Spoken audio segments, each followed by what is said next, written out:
TT. Are you all well rested after yesterday? And ready to have more conversations and listen to all of us and all the other policymakers and people from the region who are here and contribute to those conversations as well, because we have a lot of learnings from the work that we've been doing, but there's also learnings from the regional level that we can take on and build upon as we go forward. So in about another 1 minute, we'll start off.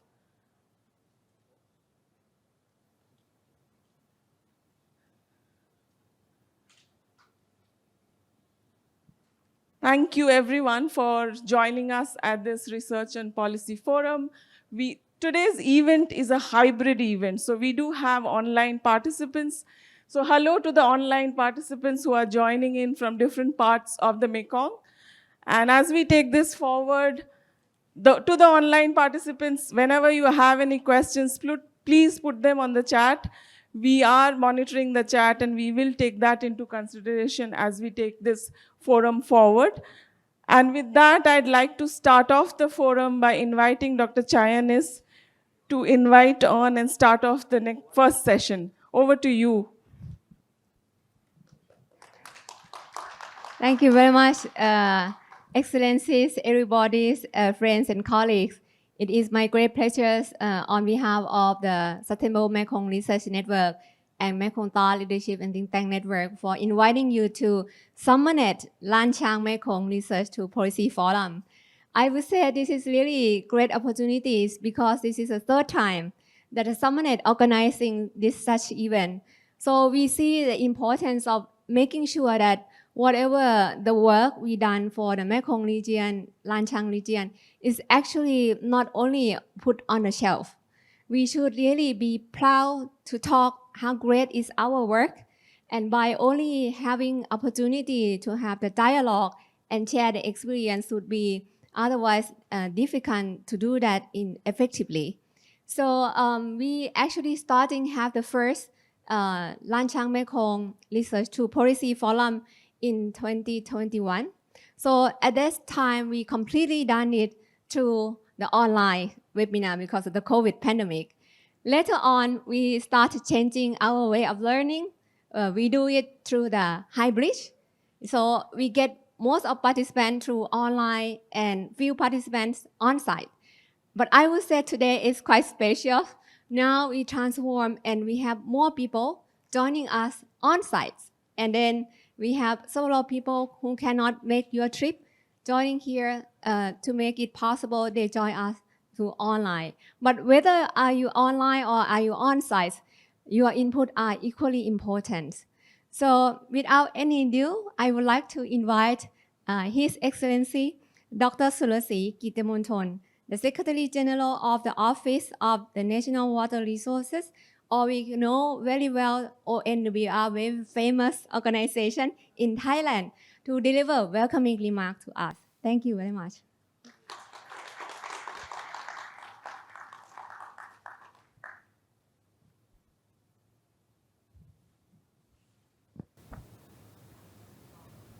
Good morning, everyone. Dr. Eren Zink, First Secretary, Senior Research Advisor, Embassy of Sweden, Mr. John Francis, Counsellor Development, Australian Embassy, Thailand, Dr. Chantana Wungaeo, Chairman of SUMERNET Steering Committee and Chulalongkorn University. Distinguished guests, ladies and gentlemen, I'm pleased to be with all of you this morning. I would like to express my deep appreciation to everyone attending this event for your dedication to sustainable water security. On behalf of the Office of the National Water Resources, it's a pleasure to congratulate SUMERNET on organizing the SUMERNET Lancang-Mekong Research to Policy Forum. Climate change issues are now widespread. We are transitioning from global warming to what can be described as global boiling. it is increasingly evident that climate events are becoming more severe. We see extreme rainfall causing frequent floods, reduced water availability leading to water insecurity, and deteriorating water quality. This crisis is occurring not only in the Mekong region, but around the globe. As Thailand's Water Resources Management Agency, the Office of the National Water Resources integrates plans to manage water effectively and sustainably.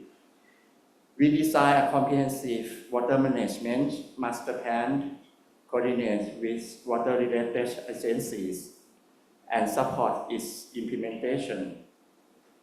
This master plan includes managing water for consumption, ensuring water security in the manufacturing sector, addressing floods and water-related disasters, and conserving and restoring water ecosystems. Our efforts align with the 5 key priorities of the Mekong Basin Development Strategy, which encompass environmental, economic, social, climate change, and cooperation dimensions. In the case of the Lancang-Mekong Basin, which spans 6 countries sharing the same river, from upstream in China through parts of Myanmar, Laos, PDR, Thailand, and Cambodia, down to the sea in Vietnam. The use of management of Mekong water must be balanced, and imbalance can have transitory effects. For example, upstream areas should focus on water conservation. Midstream areas should ensure balance and sufficient water-related development, and downstream areas should manage proper drainage to prevent floods. Thailand firmly believes in the necessity for the 6 countries in the Mekong region to collaborate and work together, supported by collaborative partners and organizations to effectively manage and conserve water resources. This cooperation will not only benefit the people of the Mekong countries and the Mekong region, but also contribute significantly to achieving the Sustainable Development Goals at the international level. Thank you all for your partnership in these efforts and for being here today.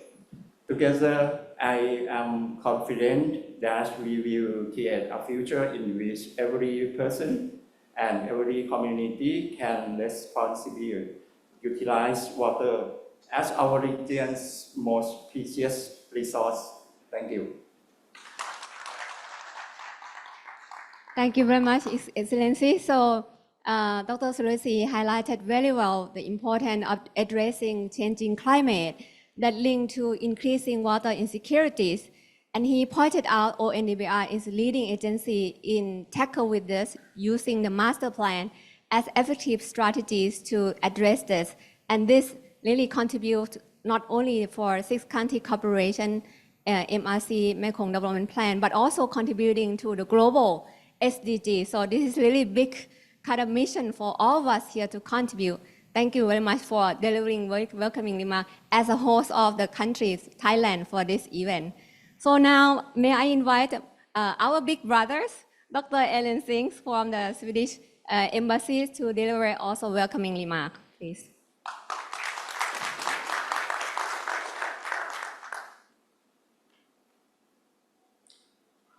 Thank you, Janice. I hesitate to say that I'm your big brother. I feel like your close friend, and a friend to so many of you here in the room. Excellencies, partners, colleagues, and friends, it is a true honor and pleasure to welcome you to this policy forum here today. On behalf of the Swedish Embassy in Bangkok, I would like to say that this is the culmination of a 4.5 going on 5-year partnership with SUMERNET for All. And it is the culmination of almost 20 years of partnership between Sweden and SEI and SUMERNET, and so many partners in academia, research institutes, civil society organizations, media, governments, and intergovernmental agencies to work on water and natural resource management in the Mekong region. So this is a special day for us, and very special to see you all here and ready to join in a day of serious discussion about bringing knowledge and evidence and policy into use and action for the benefit of the people of the Mekong. I will have an opportunity to speak a little bit more during the panel, so I would like to be very brief and just say that from our perspective of Swedish development cooperation, bringing evidence into the service of policy and action is the purpose of research cooperation. And today, when we gather so many stakeholders in the room, then I personally very much look forward to learning from you how you have been doing this during these past 4.5 years of SUMERNET for All, and where you see opportunities for us to do this together in the future, both in the coming months, the final months of SUMERNET for All, but also in the coming phases of SUMERNET and coming phases of your partnership and friendship and cooperation together. So on behalf of Sweden, we are very privileged and honored to be an ally to you in your important work. And we look forward to listening and learning and having our work informed by the lessons and wisdom that you have accumulated during your careers and your engagements. Thank you very much, and I wish you all productive and rich discussions during this day. And turn it back over to you, my sister and friend. Thank you very much. Always receiving such a warm message from Dr. Eren is really my privilege. And we are also very proud in response to your message to be able to work in good cooperation with the Swedish government, and especially Dr. Eren, who really have kind of big also ambitious and aspiration to help people from the Mekong region. So, and he pointed out how important it is to make sure that evidence that we actually generated is inclusive and also be useful to inform the policy and practices. And this is the missions and also the work that SUMERNET has been really keeping as our heart and our principle and the working approach since we start in 2005. So with that, we are very, very pleased to have also our new brothers. So may I invite P. Francis, John Francis, to be on the stage also to do the welcoming remarks. Thank you.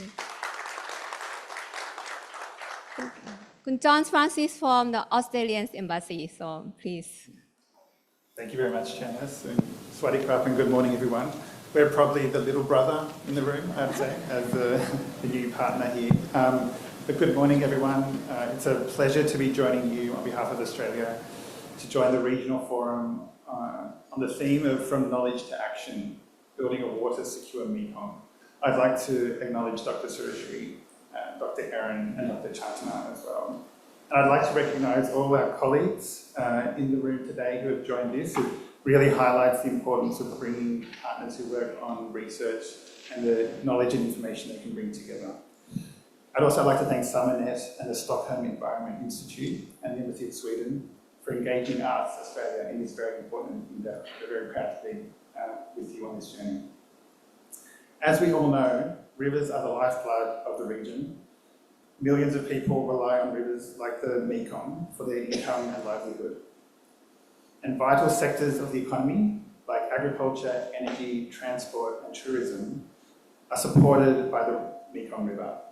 But beyond this, the Mekong River hosts vital ecosystems, including the large expanse of forests and tributaries, hosting a rich variety of plants and animals that are so vital to the ecology in which we live. However, many of these sectors that rely on the river compete with each other. And so striking a balance between supporting economic development and supporting the ecosystems is incredibly challenging, especially considering the multi-country, multi-sector and shared nature of the Mekong resources. And so how do we strike this balance? This is where research and the wisdom of the participants here today is so important. Working with local communities is vital. It's crucial that we hear the voices of the most vulnerable sectors of our society, the women, children, people living with disabilities, and ethnic minorities. Local experts, community organisations, and civil society need to be given space in discussions and decision-making processes.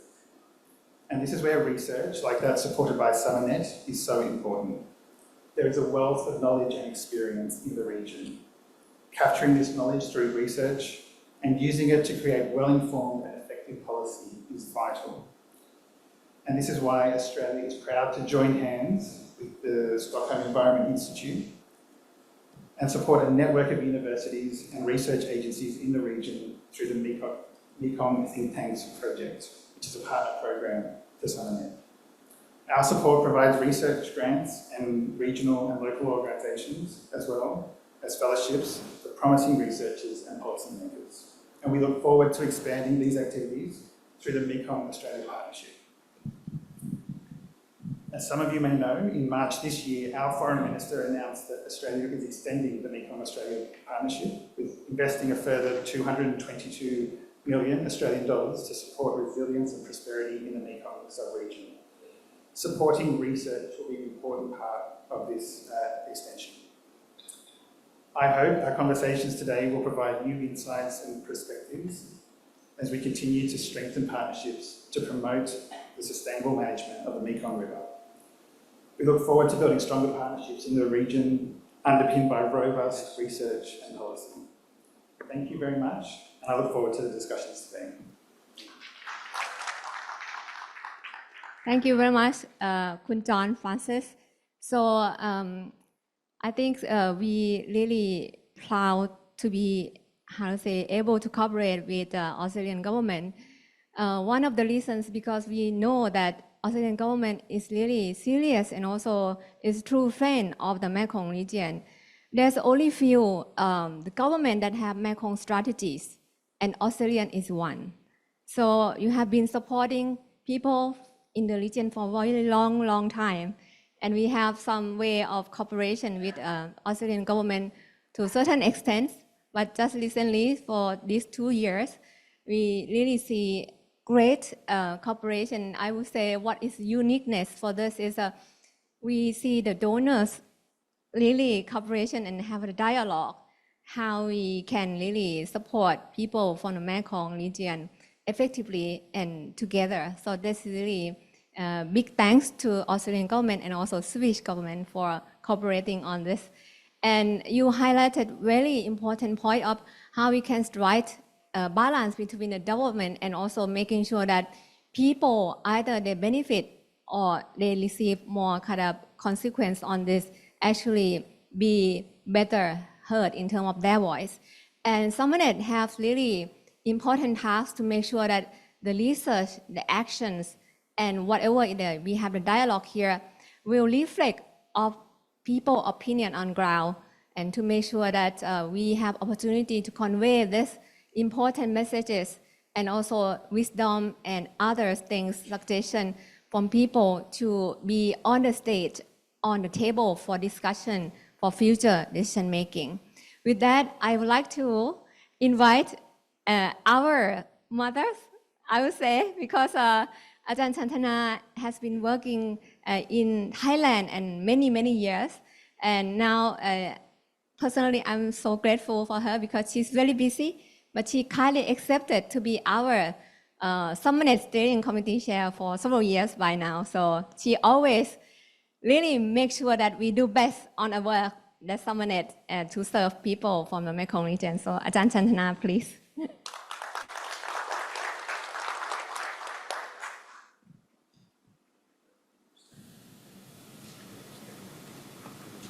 thought you would call me auntie.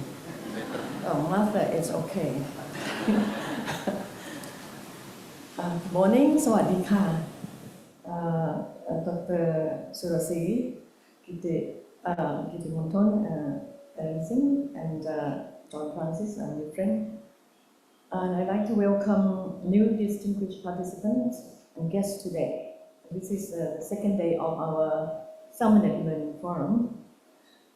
Yesterday, we deliberated on the reflection of the past experiences of SUMERNET members, trying to link science and policies.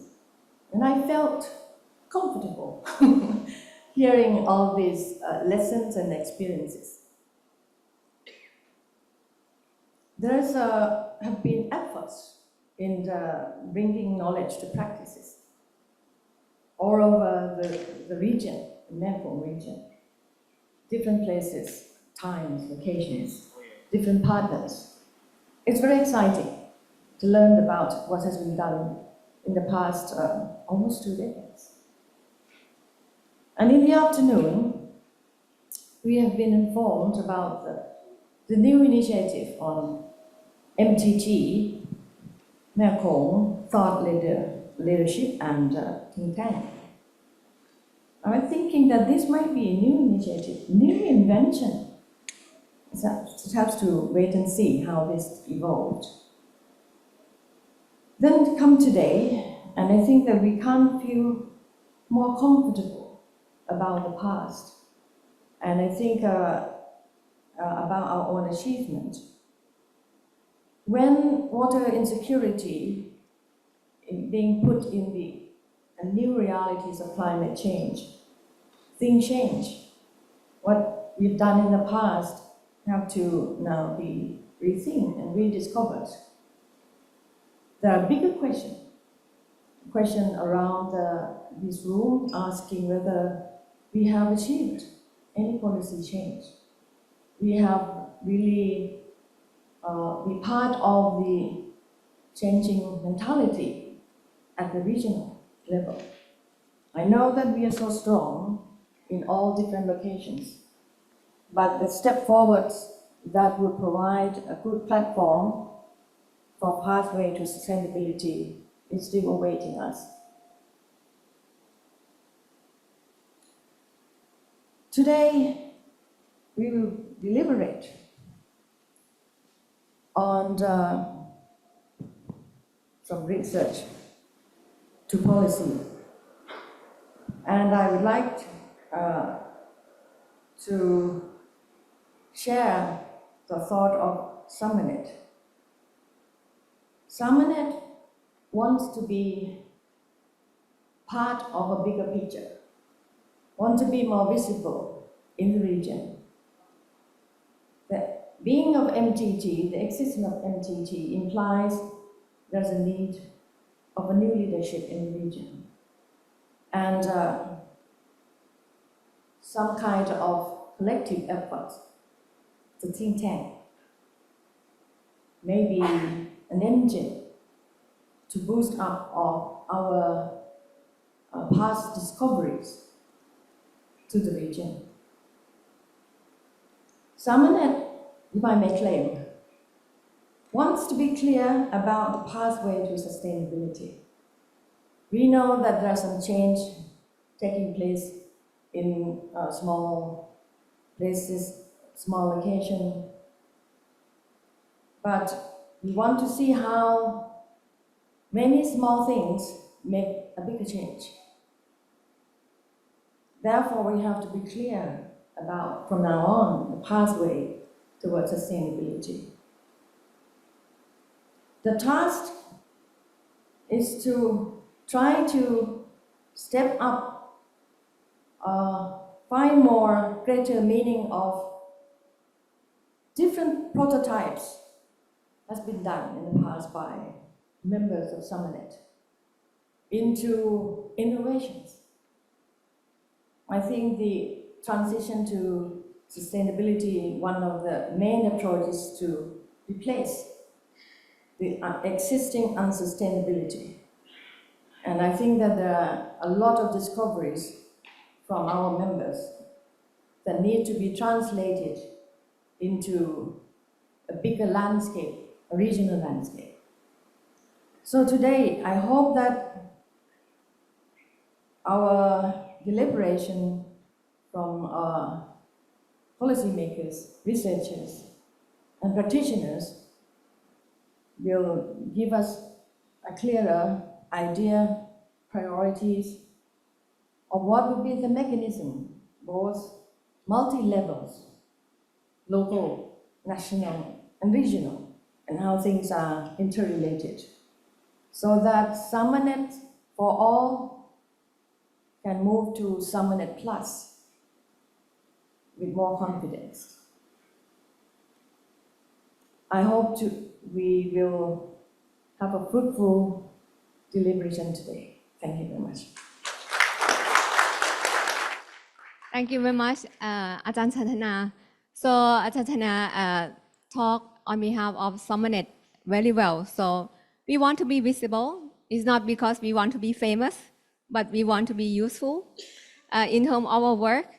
And we want to be able to help identify the pathway to more sustainable practice. But that won't be available or made possible without everyone, including in this forum, we say research to policies, because we really see the importance of also, we should learn from policy, what are your priorities, what you already achieved, and what else we can actually serve and work together. So this is very important. So thank you very much for that. So Ajahn Chantana want to say. I have to steal the scene for a while. I forgot to say, thank you, Secretariat. You know, we won't be able to make this without a very industrious, very committed, the team of the Secretariat. And SEI, the house of our Secretariat, and our patron, the Embassy of Sweden and also Australia. Thank you very much. Thank you. Thank you very much. We are, please don't confuse, we are not closing remark yet, okay? So we can still thanks together again at the end of the day, but please keep on your attention. Thank you very much. So maybe I just want to take just a few minutes just to try to set the scene why we are here and why we actually, what we need to do today. So before we proceed to more kind of photo sessions, so we just shift the agenda a little bit. So can you please show us here? So I just want to highlight that we are now in the era where we need to really be ready to address the change. So it's not only changing climate that really many scientific researchers already identified that this is really inevitable, we need to address.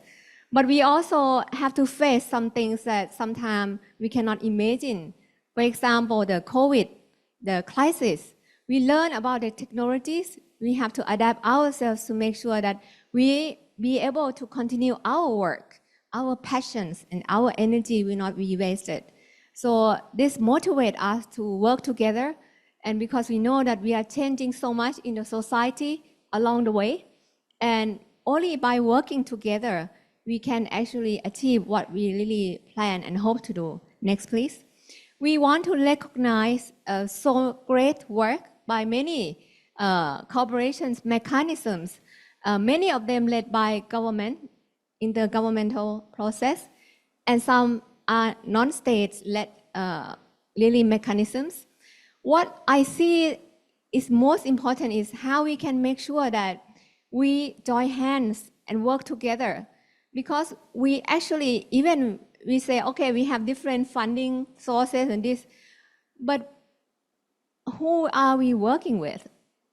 We are working with same departments. We are working with same officers. They have to really wear too many hats to cooperate with the same person. They have 24 hours. They have their family to take care. How we can make sure that the value of money, value of our energy, value of our effort will be really 2 + 2, not 2, 4. 2 + 2 should be 7, 10. So this is really the voice from our young professional told us that you guys, the senior people, Please show us, give us example, good examples. Next, please. So it's very, very fortunate. We could see like big mechanisms. Mekong River Commission joined hands with Lancang-Mekong corporations. After signing 2019, they now conducted joint study, big joint studies on this. And we see this is a great example, but it's not enough. The study takes 2 years or even more. How can research communities, civil society contribute to these Trans-Boundary Waters corporations? Because it's a task of everyone. So MRC, MC should not be together only. We should have MRC, MC plus, big plus. Who has the plus here? Next, please. So there are many organizations, I believe, that would like to cooperate with this mechanism and other mechanisms. But we are very proud to present that Sustainable Mekong Research Network is one of them, that we want to offer the resources that we have, the ambitious we have. We have now more than 700 network members for more than 200 organizations. So 25% of this is outside the Mekong. We brought also international expertise to the region. So we have now not only senior experts, we also see the rise of the young professional and the youth. So we have more than 140 people working with us on this from all 6 countries.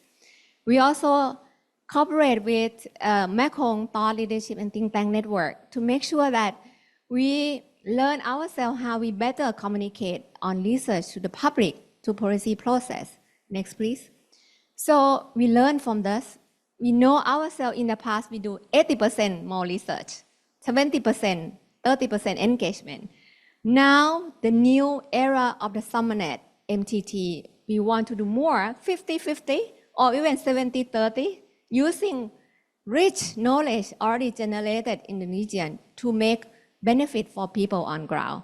Particularly looking at how we really fill the gap of cross-sectors planning and cooperation linking to nexus, water, energy, and climate. Next, please. So what we have done in the past, I'm very proud to say our young professional from SUMERNET Young Professional Network has great opportunity to actively engaging with Lancang-Mekong Cooperation Mechanism. Of course, this is the work under the Office of National Water Resources, Thailand, ONWR leading this project. How we can make sure that the youth and young professionals from 6 countries join hands and really determine the futures of this great home together. So this is the first regional consultation that we conducted in Chiang Rai, and there will be more cooperation on this. And this is not only one single thing. We hope we have more opportunity to cooperate. Next, please. And we also recently, the Secretariat of SUMERNET SCI have signed 5-year MOU cooperation with Mekong River Commission. This is not for SCI only. So SCI is Secretariat of SUMERNET, Secretariat of Mekong Thought Leadership and Think Tank Network. We make sure we bring around more than 700 network members and 25 consortium organizations in our association to have this benefit from linkage with the Mekong River Commission mechanism. Next, please. So what we have here in hands, we have 43 projects across the Mekong country. We are supporting more than 300 researchers from several countries. Excited, right? I would say this is very, very exciting, but I would say also unfortunate. In the past, we only to a certain extent be able to tap into really understanding the demand of the regional priorities. Now, most of the project addressing the local, even we say several countries, but actually local bottom-up approach, try to tackle with the people on ground. But we want to be more kind of useful for the regional policy process and dialogue. We heard yesterday good suggestion from Dr. Suryan from MI, how we can think about this more ambitious. And we would like to have this kind of assignment and journey and ask your advice during the process of this today forum. Next, please. what we want to do, we already cooperate on this. This forum, we have 4 objectives, and I would like to request everyone to help kindly contribute. The first one, we already share a lot, exchange a lot of knowledge, but how we can further do that more effectively. And the second, what are the knowledge there? There's so many paper, so many things we produce. What are usable and beneficial and useful knowledge? We want to identify that. The third, what are actually priority? We often ask this question, please don't be boring, because the change in priority often can happen overnight. By only ask the right person, policy maker, decision maker, it will help informing our work in the future. The fourth one, very important, we want to learn what you consider as the most effective policy strategy and engagement you have really put in your effort in the past several years. We want to learn from that. And by this way, we will improve the way we engage with the policy processes, the way we build partnership, and the way we work this friendship more fruitful. So thank you very much for that. This is just to set the scene. And we would like to know who are here together with us today. We have the VWalks, and we want to request you to really identify yourself, where you're from, and then we will know all participants here, where's their background and who are they from. So we just take a few minutes for this, and then afterward we will have great photo sessions, okay? Thank you. So hopefully many people already got logged into this. Otherwise, you can see that we have QR code here. As mentioned, your input and contribution, very important, either you're online or on-site. So we also would like to learn whether you participate online or on-site as well. Maybe we could do the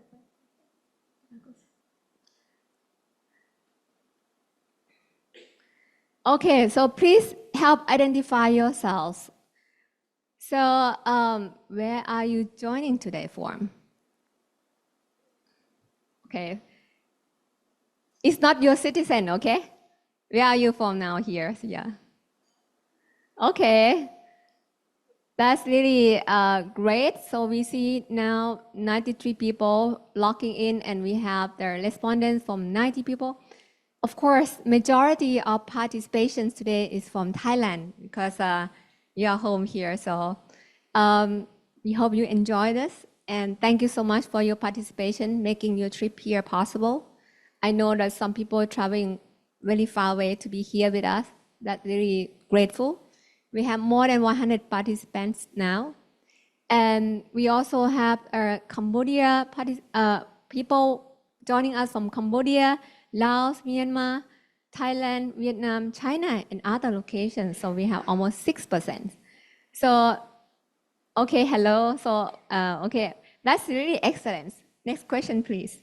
So the next question we would like to ask you, how do you join us? Are you in person or are you online?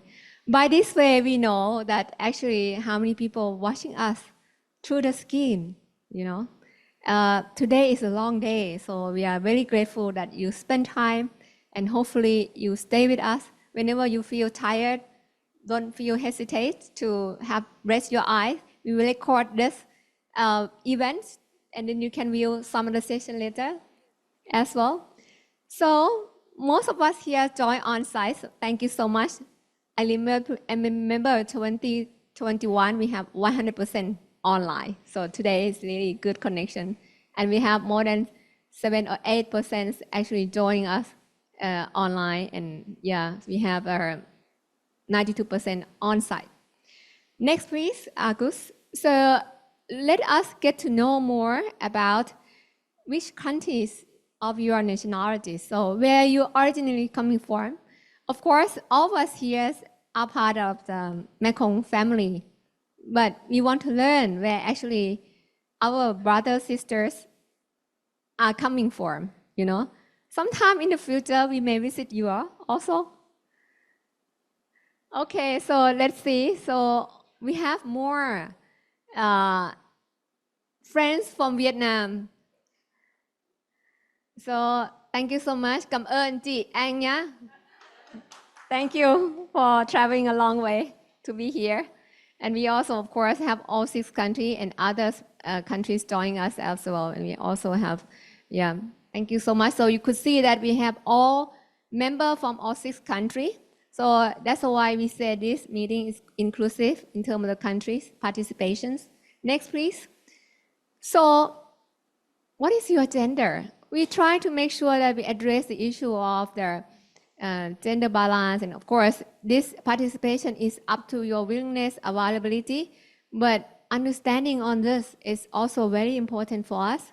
So we want to understand this. And of course, if you don't want to say whether you're man, woman, or non-binary, you can say, I don't want to say. That's fine too. So, okay, so we have majorities men. Okay, but we are catching up women and others. We actually very grateful for your participations. And I know for myself, since I was young when I studied engineering department, there's only 4 or 5% of women in these sectors. And now we can see that more and more people working equally and join hand and quite good in terms of balance with the gender, with the participation and combating with the water insecurities problem in the region. Is this the last slide? Okay, so the next questions, and maybe the last questions, right, Agus? Okay, yeah. 2 more, last 2 more. So how young are you? Okay, so is this by heart or by physical? Physical. So yeah, we want to, if by heart, I think everyone here will be under 35. Okay, how young are you? Okay, so don't be shy to say that you're really young, or don't be shy to say that you have so much experience, many years of experience. All are great, excellent, you are the best, okay?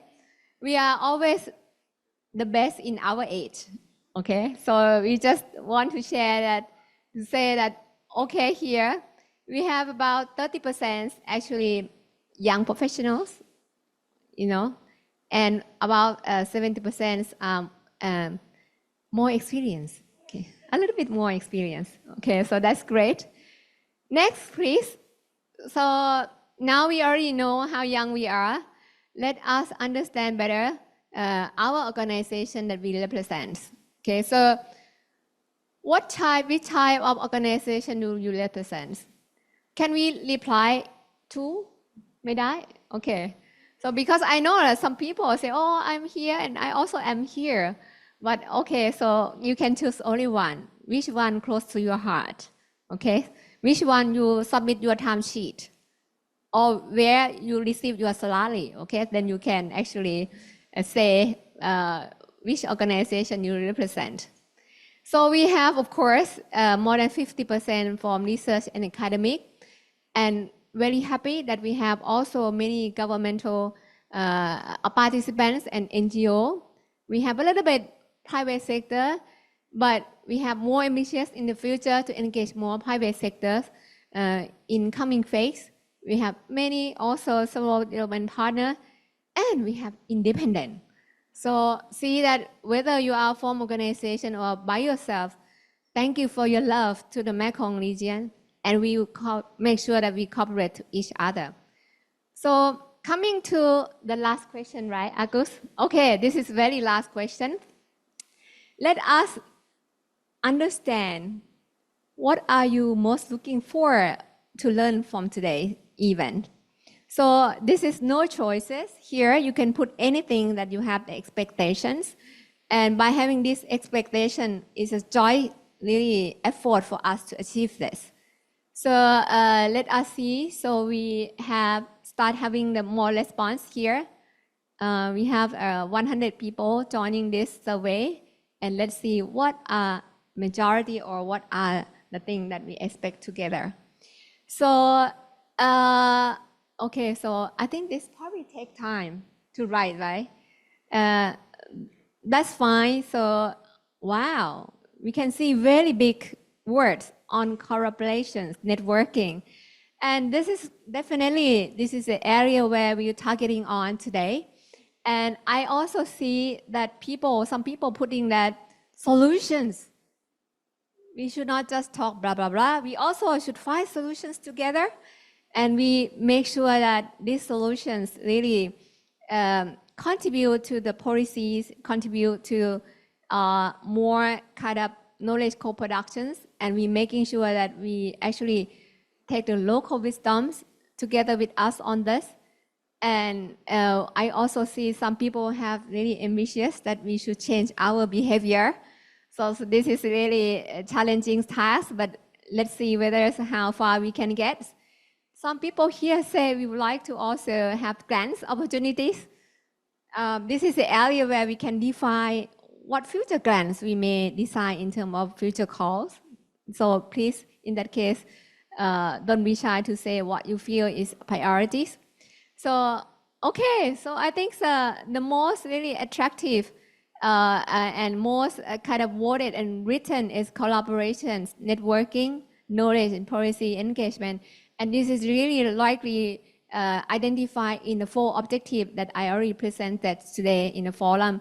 So in that case, I think we actually quite right when we set this agenda and so objectives. It's actually to help fulfilling, if not all, at least I would say 70 or 80% of your expectations. And then we will review again at the end of the day whether how much we achieve this. So thank you very much for your really attention for this morning sessions. So with this, I would like to request our teams to really offer some gift souvenir to our big supporters to the SUMERNET Lancang-Mekong Research to Policy Forum. So first, I would like to invite our team. So maybe, may I invite Niall? Please come. So we would like to offer some small kind of souvenir or gift to our big supporters. So may I invite Dr. Surasri Kidtimonton to be here. So we will, ONBR is really great partners and strong supporters of our corporation. I remember very well, we have Secretary General do welcoming remark for 3 times, almost, yeah. Very grateful for that. Thank you. Please.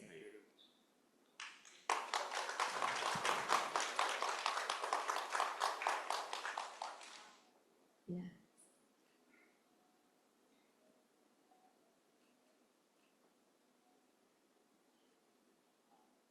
Thank you very much. The next, please.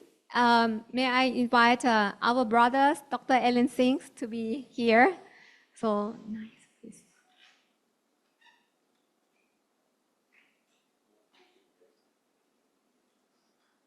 Please go to the.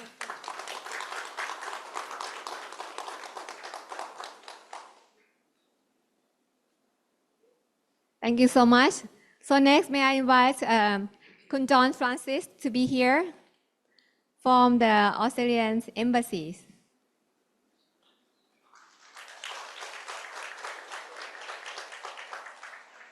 Last but not least, very important person, Ajahn Chantana, please be here.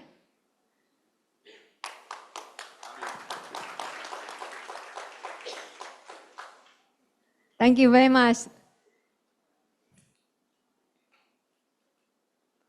Thank you very much. So if you don't know, the person present the gift here is my boss, so Niall O'Connor. So thank you so much for your big support. Thank you for that great introductory session. And now we shall get started with the business of the day. And to start us off, what we are doing right now is we will have a session on framing the regional challenge of water insecurity. What does this look like? What are the regional trends around the projections around water insecurity, whether it is economic, whether it is ecological? So we have with us, and unfortunately both of them are joining us online. We have Mr. Theerawat Samphawamana from the Mekong River Commission, who will be sharing his presentation online. Good morning, everyone. And first of all, thank you very much to the ASEI for inviting the MRC to participate in this forum. And my topic for my presentation today, I will focus on water and climate security risk in the Mekong and the approach to address. So could you please help to click on the slide.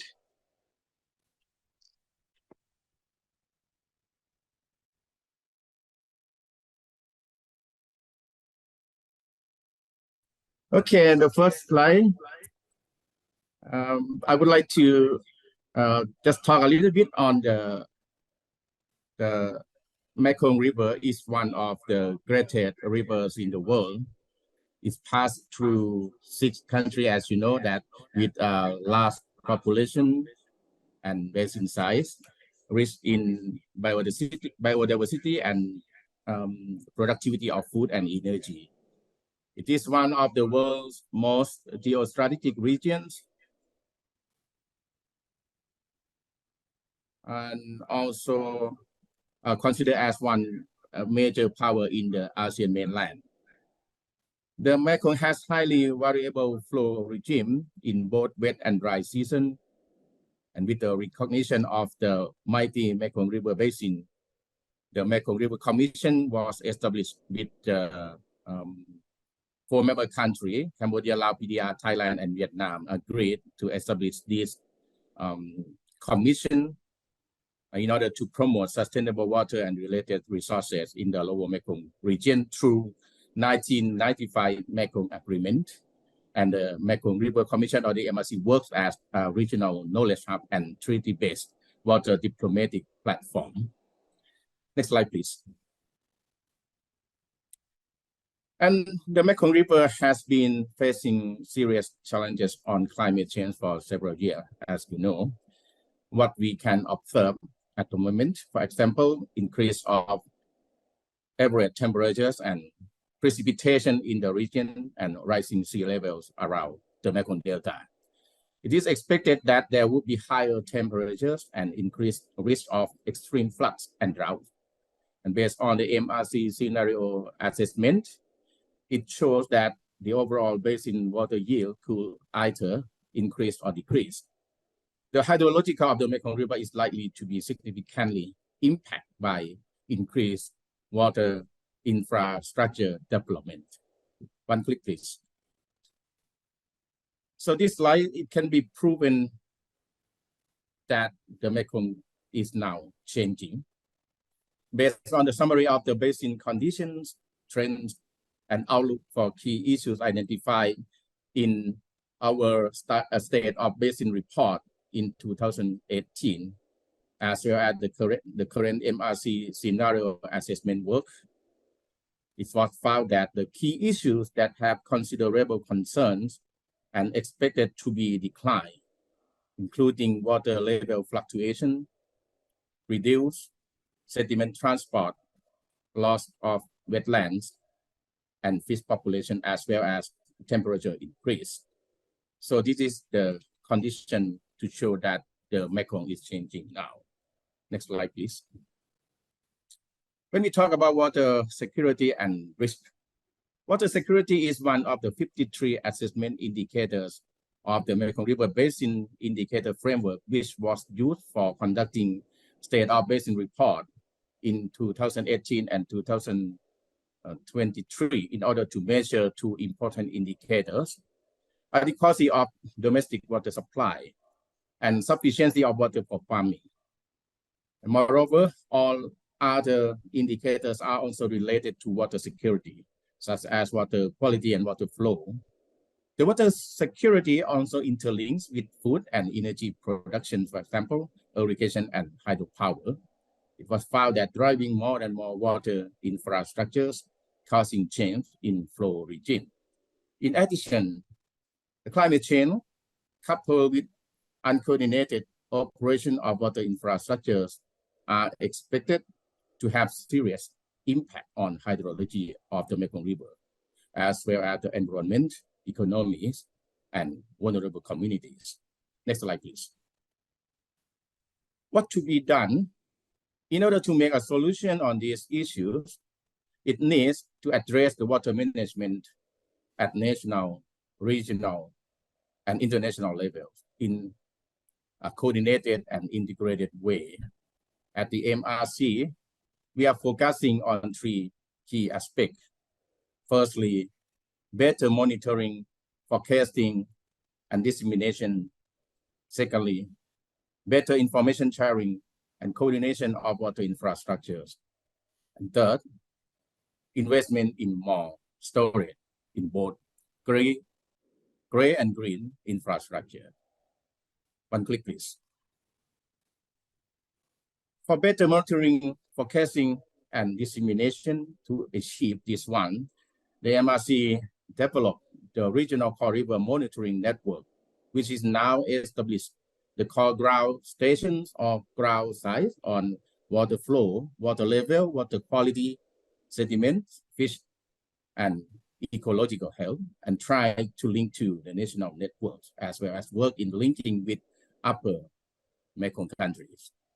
Moreover, the Mekong River Commission is now upgrading the MRC decision support framework, which is the model for timely assessment of changing flow for case of flood and drought, and getting timely information to take to key stakeholders and to the public, to having a better visualization tools. Next, please. And to obtain the better information sharing and coordination of water infrastructure, it needs to putting in place operating mechanism for cascade dams and other water infrastructure to manage river flows within acceptable bounds and passing sediments toward the Mekong Delta, as well as managing emergencies based on gender and vulnerability sensitive community mechanisms. Next slide, please.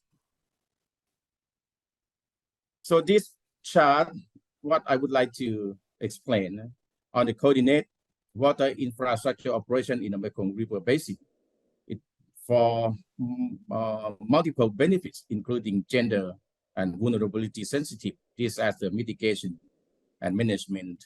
So under the MRC work, the opportunity for coordinated operating rules and cooperation arrangements on dam operation were identified since 2021.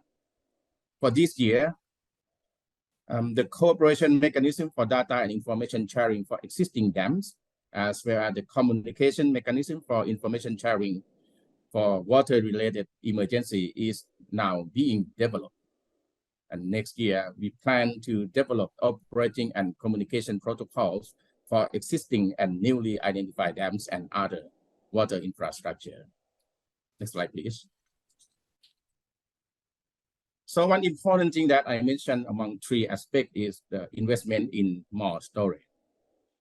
The result from the joint study between the MRC and the Lancang-Mekong Center, as some of us already mentioned previously, the result of this study found the current Mekong storage just only 27% annual runoff, which is very low compared to other basins, such as Colorado and Murray Darling, that the storage capacity is greater than 200%. More investment for more storage is needed for the Mekong to address flood and droughts in the basin. So this will be identified under our proactive regional planning activities, including natural green storage, for example, floodplain, as well as the construct gray for multiple purpose for water storage. Next slide, please. So the investment in more storage will support for the opportunity in flood and drought mitigation, in navigation, irrigation, agriculture development, hydropower development, nature-based solution, as well as fisheries and aquatic resources. Next slide, please. So this comes to my last slide for my presentation. The Mekong River Commission is now promoting water security dialogue with member countries, with our dialogue partners, China and Myanmar, as well as with other actors, for example, with developer, with the local communities, to achieve sustainable investment for resilient and water secure Mekong. It needs to identify ways to accelerate investments in water-related sector, including the new joint and national investment project of basin-wide significance. The potential investment solution through partnership is also crucial, as well as the trust building and development of governance, regulatory, and procedural mechanisms for transboundary and regional collaboration. So this is information from my presentation that I would like to focus on the water security and how to address it. So thank you very much for your attention, and I give the floor back to the moderator. Thank you very much. Thank you, Theerawat, and thank you for sharing those points around where you're moving towards in MRC, and there's a lot of scope there that I see, from wanting to invest in trust and building partnerships across more sectors and more community representatives potentially, and that's great to hear from you on that. And with that, I'd like to invite Ms. Xinyan from the LMC Water Center. Can we have her up?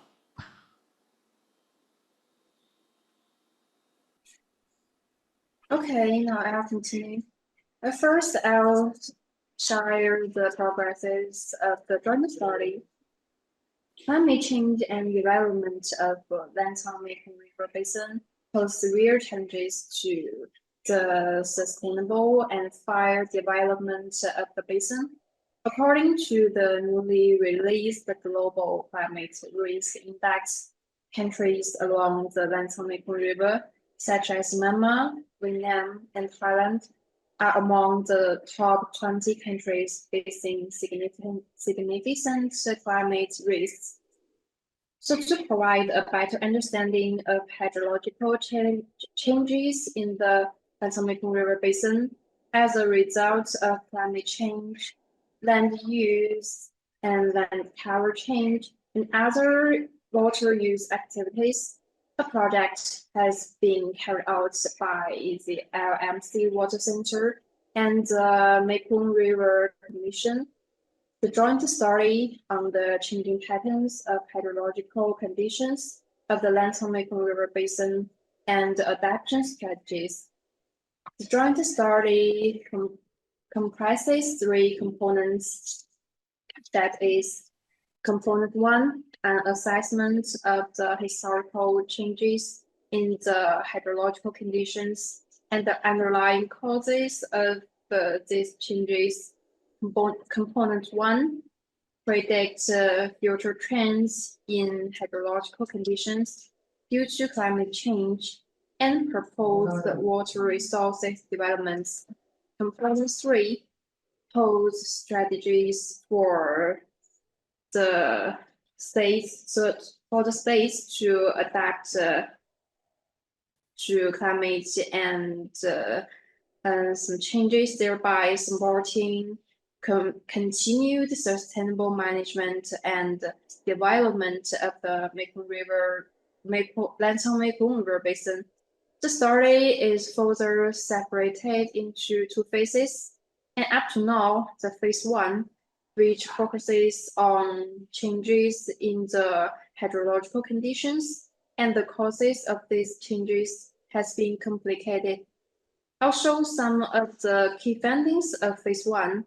The joint study shows the changes to the spatial temporal distribution of stream flow. It recognized the year when stream flow changed significantly, the area where spatial temporal changes were observed, the reason for annual flow decline, and seasonal pattern of flows. It analyzes the changes to the drought frequency, duration, and the severity for the historical period. In general, the droughts got more and more frequent and severe. The duration got much longer.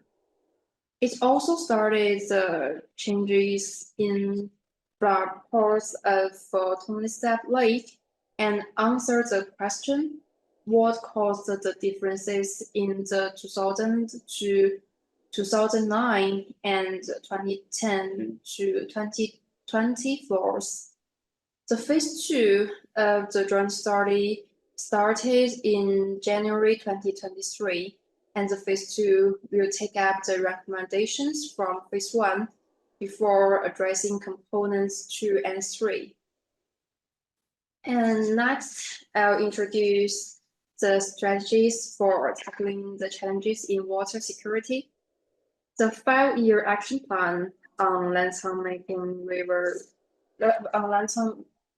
Water Resources Corporation 2023 to 2027 has been formulated based on the important achievements in water resources cooperation since the official launch of Lancang-Mekong Corporation in March 2016. The successful implementation of the 5-year action plan on Lancang-Mekong Water Resources Corporation 2018 to 2022 and the statements on cooperation in the field of water resources in Counselor's documents. The 6 member countries have reached the consensus to jointly prepare a new 5-year action plan for water resources with the aim of promoting sustainable utilization, management, and conservation of water resources to advance the sustainable socio-economic development of all member countries and benefit their people. Some recommendations are proposed in this action plan as follows, and they are more closely linked to SDGs. Combine different forms of cooperative activities organically, further focus on the general public, especially the vulnerable groups, further strengthen information sharing, strengthen collaboration to improve flood and drought disaster management, strengthen the exchange of relevant standards and specifications, significantly increase funding, further expand the network of partners, consider setting up specific task forces, and increase support to the LMC Water Center. The six member countries will continue to perfect the framework of Lancang-Mekong Water Resources Corporation with policy dialogue and decision-making by the ministerial meetings, coordination and implementation by the joint working group, technical exchanges at the forum, and supported by the LMC Water Center. And last, I'll share one of the successful examples in addressing water insecurity issues. In 2023, Lancang-Mekong Sweet Spring Phase 2 demonstration of rural water supply sustainable development technology in Mekong countries and the water supply project construction for Laos has been launched. The project is jointly implemented by China Institute of Water Resources and Hydropower Research, namely IWHR, and LMC Water Center and other agencies from China.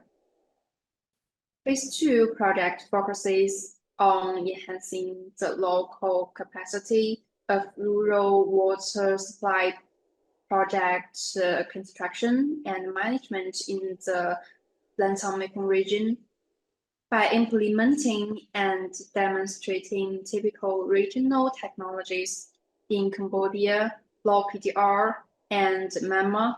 We aim to significantly enhance the resilience of water supply in Lancang-Mekong countries, establish a sustainable management and protection model of rural water supply construction that is suitable for the Lancang-Mekong countries, the drinking water sanitation of rural residents in demonstration areas, and provide typical experience and technologies for rural water supply security projects in the entire Lancang-Mekong region, so as to achieve the goal of improving access to clean water for demonstration sites and sharing experiences and technologies on water supply. Specifically, there are 3 main activities that are carried out. First, technical demonstration, both for water quantity and water quality. Water supply demonstration projects both for community level and household level. Second, capacity building. And third, public awareness of elevation. We spread knowledge of water safety in various ways. In 2023, the demonstration projects have been completed and put into use in the 3 Mekong countries. There are the pictures of the sites in rural area. The demonstration projects help a lot to benefit the local people's livelihoods. We also conducted 1 site inspections at the sites. There are pictures of the meetings and communications with local people in Law PDR and in Cambodia. We shared experiences and technologies with relevant departments to improve management capacity.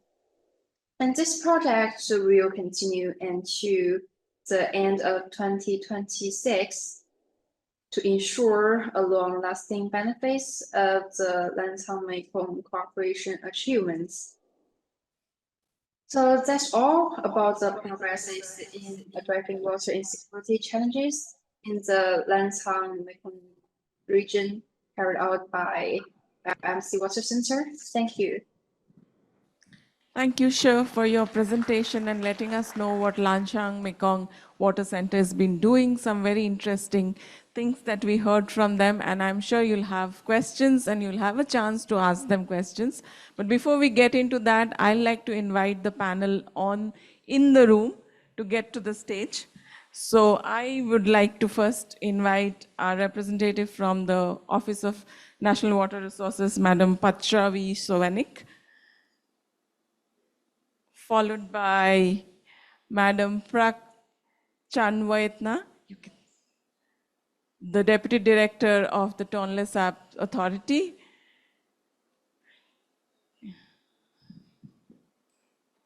Can I also invite Dr. Eren Zink?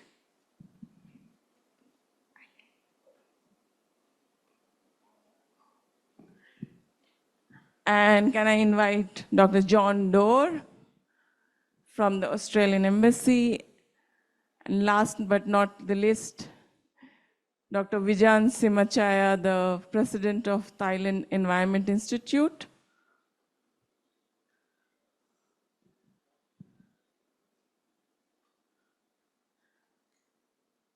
Thank you, panelists, for joining us on this session and you've heard what the regional river basin organizations are doing on addressing the challenge of water insecurity and talked about what they have been seeing is happening in terms of the challenges that we are facing. What we are trying to now do is, because you represent different institutions and different stakeholder groups in some sense, and we'd like you to present some of the things that you have been addressing through the work that you do in the region. And with that, I'd actually like to invite Madam Patcharawee to talk about her perspectives from ONWR.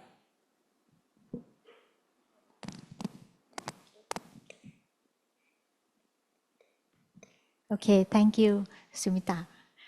Good morning, ladies and gentlemen. First of all, I would like to thank you to have the Office of the Water Resource, or ONWR here in this session. Fortunately, Thailand is the member country of both MRC and LMC. I would like to present our policy overview to deal with the regional challenge and how collaboration could help our water scarcity. I will start my talk with the past record of the flood and drought in Thailand for past 6 years. The flood disaster has been increased year by year, and the flooding area were scattered around the country randomly. While the drought area, the pattern seemed to be happen in cycle by climatic condition. To deal with the water situation, we work in collaboration with line agency and branch preventive measure to reduce flood and drought risks in vulnerable area based on soil science and data. During the last year, continue to the past few months, Thailand faced with El Niño. And now, the forecasting model, it will turn into La Niña by next month. In this participate, that there will have a chance of 10% higher rainfall intensity than last year. The excess water can come to the form of the rainfall, upstream flood, and high tide, depend on the location and character of the affected area. The government has the high concern and task call for action from various ministries for the flood prevention and preparedness, in particular in the urban area like Bangkok. This is a usual and seasonal event in Thailand. The severity of the situation can be even worse when considering with impact from the climate change. As you all may be aware that Thailand ranks as the 9th in the world of climate risks and vulnerability. We think that every country in this region may face the similar situation as we share comparative geography and climate conditions. A number of countermeasures have been introduced to lessen an impact from flood and drought in the country. ONWR launched a dry season measure to prevent and tackle drought.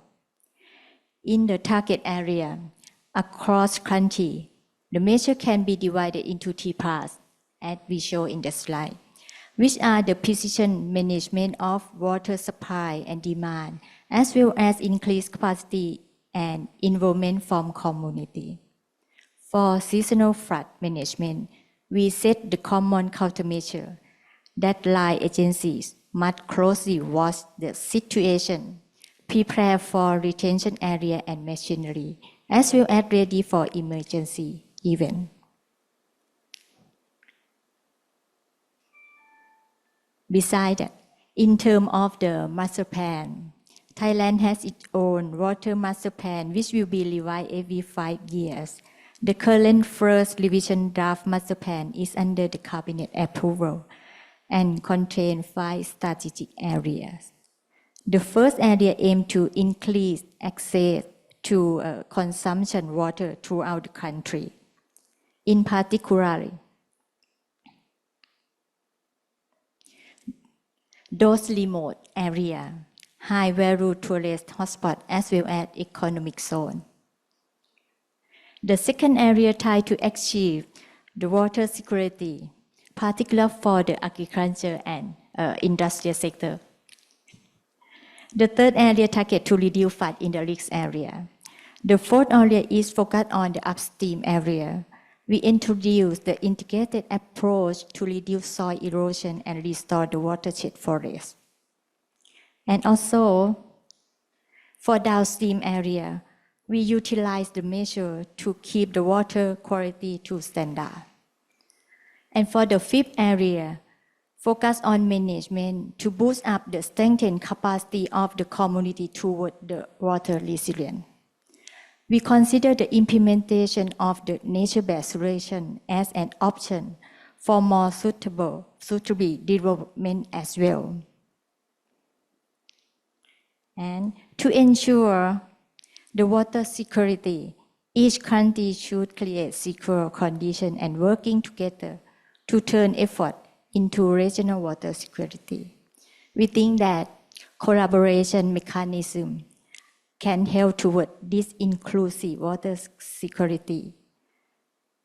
There are potential areas, as you see, in Thailand where we need develop to lessen and risk of drought flood and deteriorated water quality.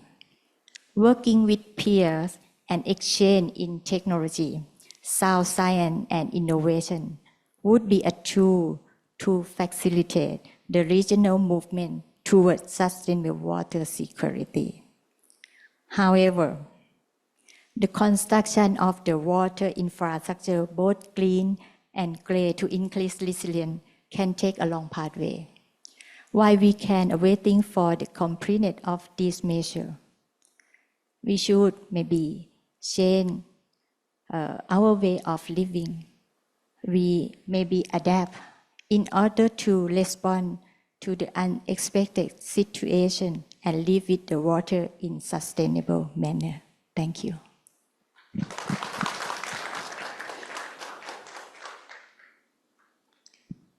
Thank you, Madam Suwannik, for those introductory words of what the Thailand government is doing in wanting to address water insecurity. And I think I take that from you when you're saying that as we go into a future which looks more uncertain when it comes to water resources, there is a need for change in behaviors. There's a need for change in how we look at water. It's not just about ensuring that there is supply, but also looking at how we can address demand concerns and reduce demands possibly and change behaviors in that context. So thank you for those, for the examples and whatever you're doing, looking at also gray and green infrastructure to build on that rather than only focus on infrastructural solutions, because that's where we probably have to move towards moving away from just technocratic solutions to more community-oriented solutions to addressing the water challenge that we all have.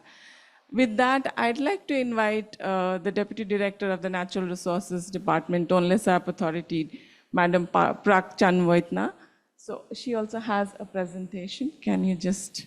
And she will also be talking from the Cambodian context, what is happening, and she'll zoom into the Tonle Sap context because that's where she's coming from. So over to you. Thank you, Mrs. Sumita. Good morning, ladies and gentlemen. Today, I'm very happy to have an opportunity to join this panelist to highlight about the challenge of the Tonle Sap Lake in Cambodia. First of all, I would like a short introduce. Next slide, please. First of all, I would like a short introduce about the Tonle Sap Lake and the main role of the Tonle Sap Authority. So, Tonle Sap Creek Lake is the largest freshwater lake in Southeast Asia.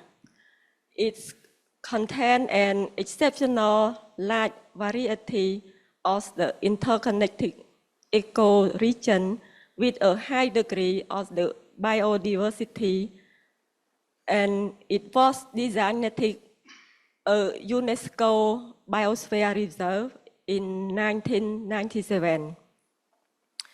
The hydrology of the Tonle Sap Lake is driven by the flood regime of the Mekong River. Next slide, please. There are three main roles of the Tonle Sap Authority. The first main role is research study on the potential of the natural resources in the Tonle Sap and its depend. The second, research study, monitoring, evaluation, and follow-up on the business operation and the use of the natural resources in the Tonle Sap region and relevant region. And the third one, we are collect all the data and analyze all information and actual action to set up a short-term and long-term strategic plan for the royal government of Cambodia. Next slide, please.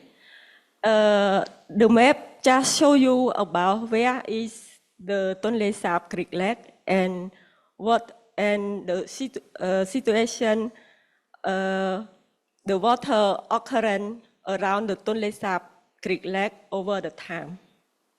Next slide, please.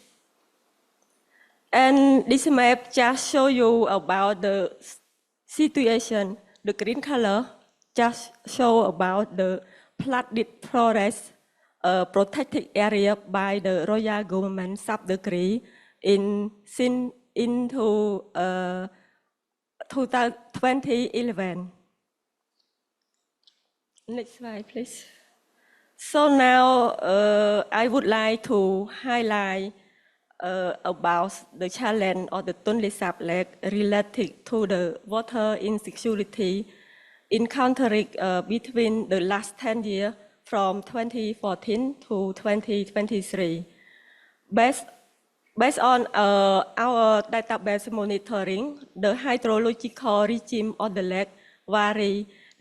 The average or the maximum water level is around 6.9 meters. If we compare before the last 10 years, it different 1.5 meters.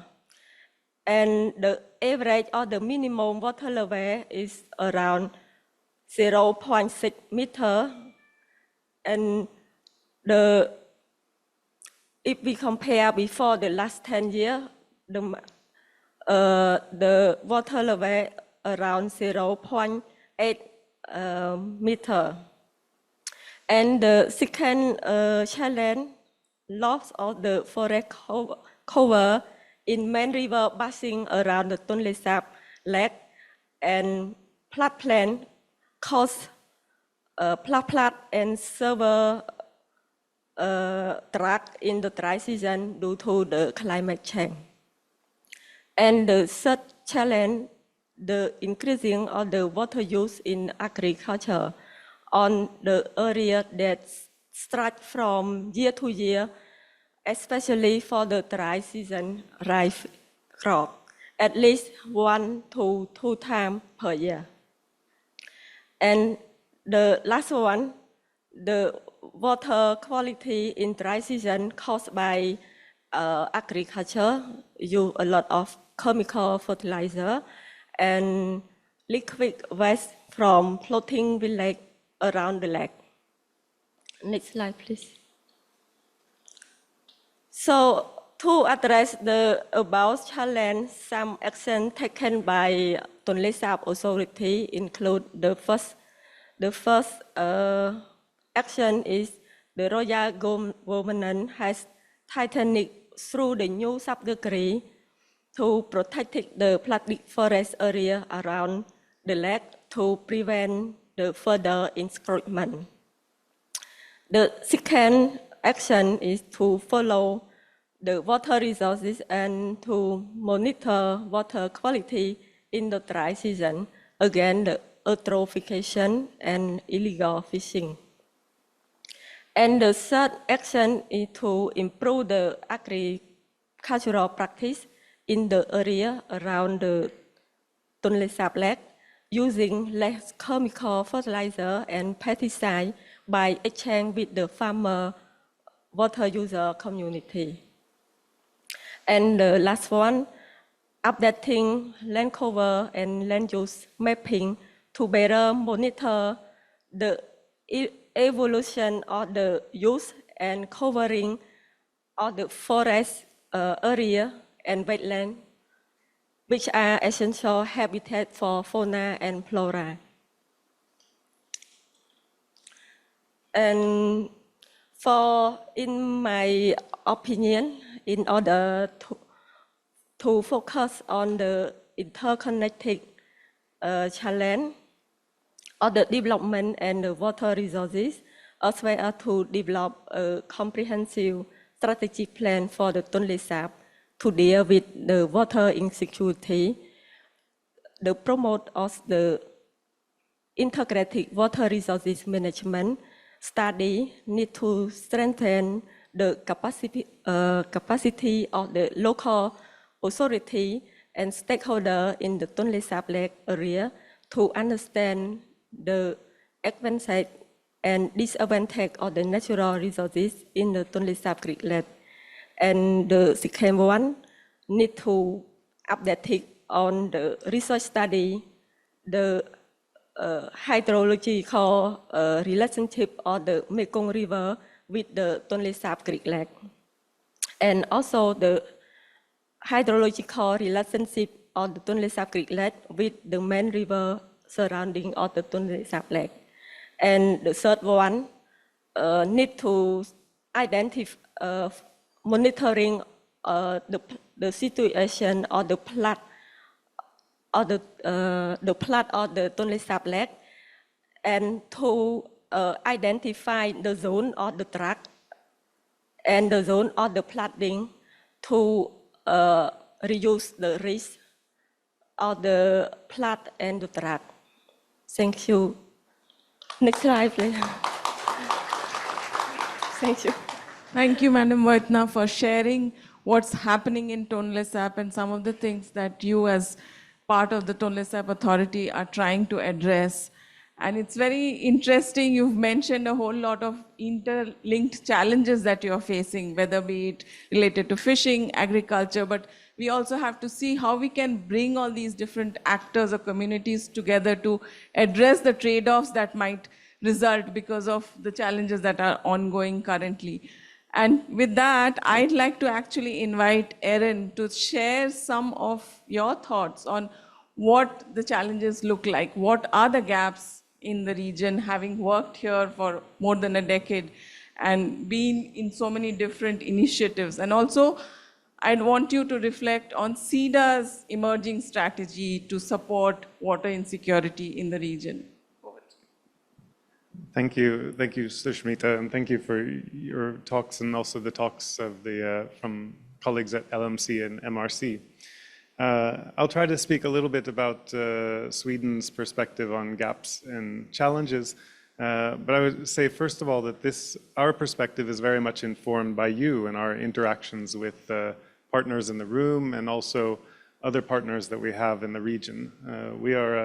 Sweden is a longtime friend to the people of the Mekong, but also one that is trying to listen and trying to understand based upon the experiences and insights of the people and communities that live in this region.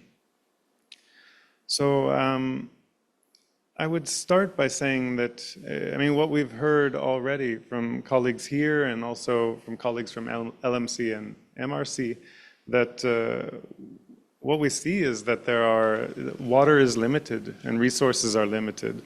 And we see that the resources of the Mekong are increasingly exploited for hydropower, for construction materials, for agriculture for longer, more cycles of rice, more cycles of crops, exploited for transportation, for fisheries, industry, and also waste disposal.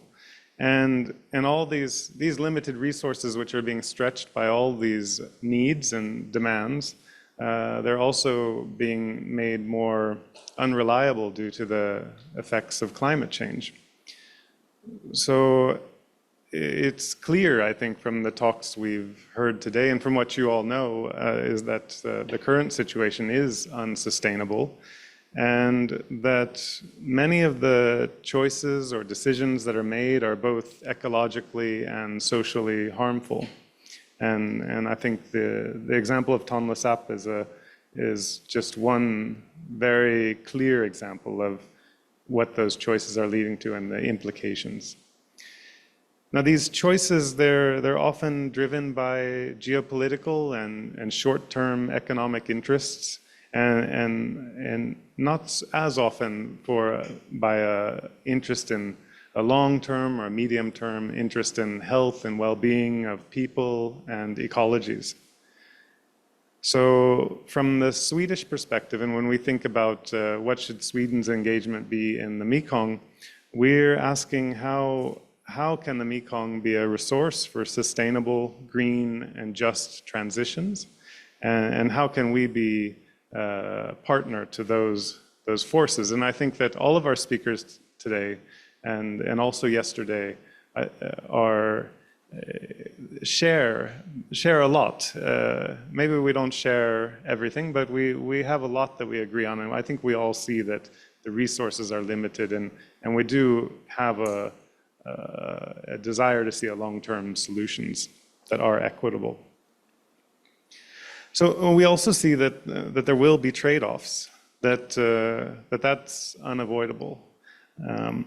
But from our perspective at the Swedish Embassy and at SIDA, we are asking, are all the stakeholders fairly represented when choices about trade-offs are made?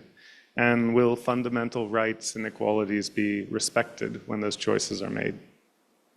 So we would like to facilitate that the people of the Mekong are represented and have a voice when decisions are made about how Mekong resources will be used.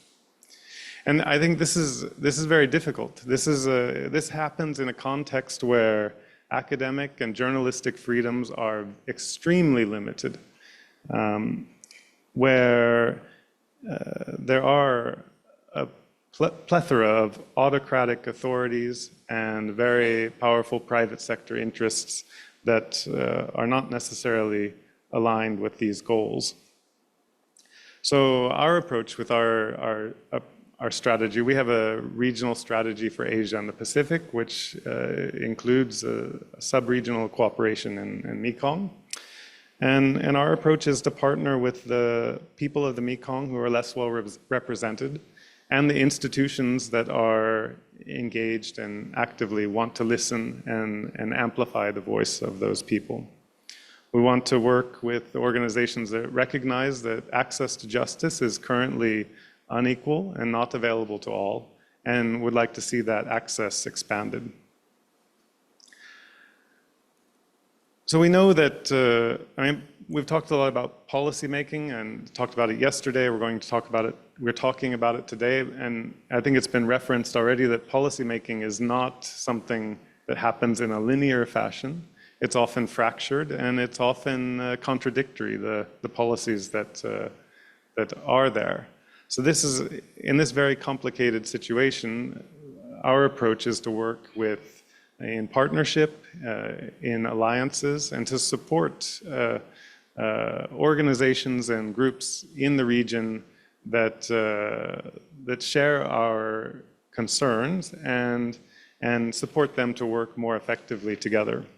So how do we do that? One way we do that is by supporting SUMERNET and supporting researchers. We support researchers through SUMERNET, but also through Explore Forest Landscape Governance Network, through SHAPESEA, working on peace and human rights research in Southeast Asia. We have cooperations with Chiang Mai University's RCSD and the Royal University of Phnom Penh in Cambodia. We have a cooperation with our colleagues from EPSI, the Environmental Economics Program of Southeast Asia, our partnership in Southeast Asia that's here today. And researchers, they have an important role. One thing they do, they make things visible that otherwise are ignored or unseen. Sometimes they work with communities whose voices are not well heard, and they explain their situation. They highlight the challenges they face. Sometimes, like with EPSI, who's here today, they highlight costs that are externalized, costs that when pollutants run into the river and they are disposed of for free, the cost is actually borne by the communities that use the water for their daily drinking water. They bear a real cost that is also an economic cost. But through economic tools, then researchers can highlight that, and they can help agencies or governments or intergovernmental organizations to try to account for those costs in their decision making, to include those, so that some of these short-term decisions are less appealing and less appetizing. We also work with Earth Journalism Network and their Mekong Eye, which produces all kinds of fantastic reporting that would not be possible by an organization only working in country, but through a regional approach, they can get those stories out and voices heard and raise our awareness about the issues at hand. We work with Fair Finance Asia, who came out with a fantastic report on private sector investors in hydropower in this region in Southeast Asia, and looking at to what extent those investors are taking account of their obligations in terms of rights and also environment, and finding very big gaps in what we can expect and what's actually been done. And their way of working is not only to name and shame, but also to work with banks, in this case banks in Thailand and banks in Vietnam and elsewhere, to help them to be prepared to better account for these responsibilities, take them into consideration. We work with WWF, who is working with communities that depend on the healthy ecosystems, like in Tonle Sap, that depend on the fisheries and depend on the biodiversity in the river system and in the tributaries in order to make a living. We work with human rights defenders, environmental defenders like Asia Indigenous Peoples Pact, Forum Asia, Earth Rights International based in Chiang Mai, Asia Pacific Women Forum for Women, Law and Development. They are raising issues that aren't otherwise raised. We're also a long-time partner to MRC. We've been a partner to MRC for as long as I can remember, and we do that because we feel like MRC is an important voice and an important forum and platform and source of expertise in the region, a broker, and one that is listening and has a good direction. Sweden is on the board, on the one of the development partners there, and we have been highlighting for our part and together with partners, some of them in the room here, the importance of civil society and having a civil society voice also being actively part of the work of MRC. That's been one of our focuses. We're very happy to have partners and work together with funders like Australia. We're very excited that Australia is part of SUMERNET now through the Mekong think tanks, and we work together closely with Australia and the development partners for the MRC. We like to find allies there among like-minded donors, so we're very happy about this. Now, I've been a bit long-winded, but I think that, the reason for listing all these organizations is not just to make an advertisement, but to say that these are some of the allies that are around. And for researchers and for academic organizations or research institutes, it's not necessary to work with everyone, but it is important to survey and find allies, because just as research on its own, as we know, is rather ineffective, projects are very focused on a specific topic. Policy needs to respond to a wider range of issues, and the experience and wisdom of the researchers in the Mekong countries is invaluable, but especially when it allies with other groups and segments, stakeholders that are also trying to make a change and trying to work towards these just and green transitions. So with that, I would say it's a pleasure to listen to the work that you're doing in Thailand and in the Tonle Sap. I think that the people in this room are very well equipped to contribute, and I think that it's very exciting with this forum that it provides this opportunity. And we, as Sweden, we would like to be an ally to you. We are your friends. We live normally in a very far away and cold place, but we have a long-term engagement with Mekong countries, and this is where we see our role. Thank you. Thank you, Eren. That was a breadth of what CEDA is doing and what you have been doing in the region, and to platform the marginalized, the not so heard voices that need to be heard in inclusive policy making spaces. So thanks for supporting that process and bringing a whole lot of different actors that need to be included in conversations. I think that's also led all of us to think about where we are going, what are we doing, and how are we supporting these processes. So that's really helpful. I'll now move to John to share your insights, having worked in this region for very, very long, and also what the Australian Embassy is looking at through their MapVec program. So over to you, John.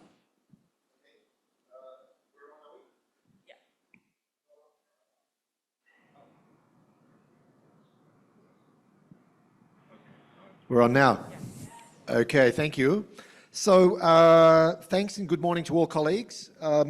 It's interesting to me that we've all got the same brief from Sushmita, and yet we're going to approach it all a very different way.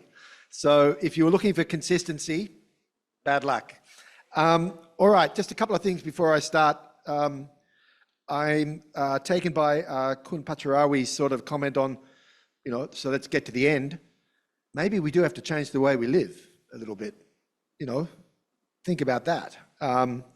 Secondly, Chantana's remarks, just reminding us that this community of people here, we surely do have sustainability as a core purpose, right? People can say they have a purpose, but if you had a core purpose here, I would imagine it's some sort of commitment to the Sustainable Development Goals. So that's good to know in a world where people have very disparate purposes. And Chayanis, I think, if I may, reminded that learning and problem solving is not just about governments and intergovernment organisations. Regional architecture is much more than track one. And I mean, I believe that very much. And the big difference of Mekong compared to some other places, including South Asia, is there's more sort of spider webs of sort of networks and other things that are. So we shouldn't stop and look at just LMC and MRC and ACMEX and whatever. There's other things going on, and I think that this group can really is an example of that, but can also help that and strengthen it. And again, a quick aside, in Myanmar, after the sort of opening and a lot of work done on the State of the Basin assessment in Myanmar, Chinwan Futures and other things. That would have been impossible if it was left to just the state actors, but you will recall with Tarek Chayanis, all of a sudden there were 20 or 30 different groups, organisations, networks that had a lot to say about the Ayeyarwady system, and they brought together a piece of work that was absolutely un-World Bank in its approach. It wasn't just TOR out to a company and then sort of get the work done. It just remembered that there was a whole lot of other actors. So, okay, I've got a few points. The first one is about clear thinking. This event is research to policy, and following on a couple of remarks here. Some of you are researchers and policy influencers. Some of you are policy makers and policy influencers. I think of Dr. Surasri. He's a policy maker, but he's also then got to go up to the Deputy Prime Minister's office and try and influence policy. So I'm just reminding that it's not, I think it was you said it, Eren, it's not linear that you're a researcher or a policy maker. You're in different modes at different times. I'm guessing now that many of you will only be researchers for a part of your career. I'm guessing that some of you will become Secretary Generals, Deans, investors, consultants, diplomats, executive directors, CEOs, dare I say ministers. So my point is that while we're in this community and we're at a meeting that's talking about research to policy, we don't want to be sloppy. And for this sort of time of our career that we are being researchers, I just sort of encourage us all to be conceptually clear. Now, for example, geography. My goodness, Lancang-Mekong region, Mekong sub-region, Greater Mekong sub-region, Lancang-Mekong River, Lancang-Mekong Basin, Lower Mekong, blah, blah, blah. You know, there's sort of, often people just say Mekong River and they default to the Mekong River, and the Mekong region is much bigger than that. You know, the Lancang-Mekong region or Mekong region, by any definition for many years, was sort of southern China and the 5 countries. So there's other reasons why different imaginations have, you know, come into reality. But let's just be clear on what geography we're talking about and why we're talking about it. The second one, just on concepts. So I will talk a little bit more about water insecurity, perhaps than some of the other colleagues. So, okay, there's water insecurity, the SUMERNET definition, good.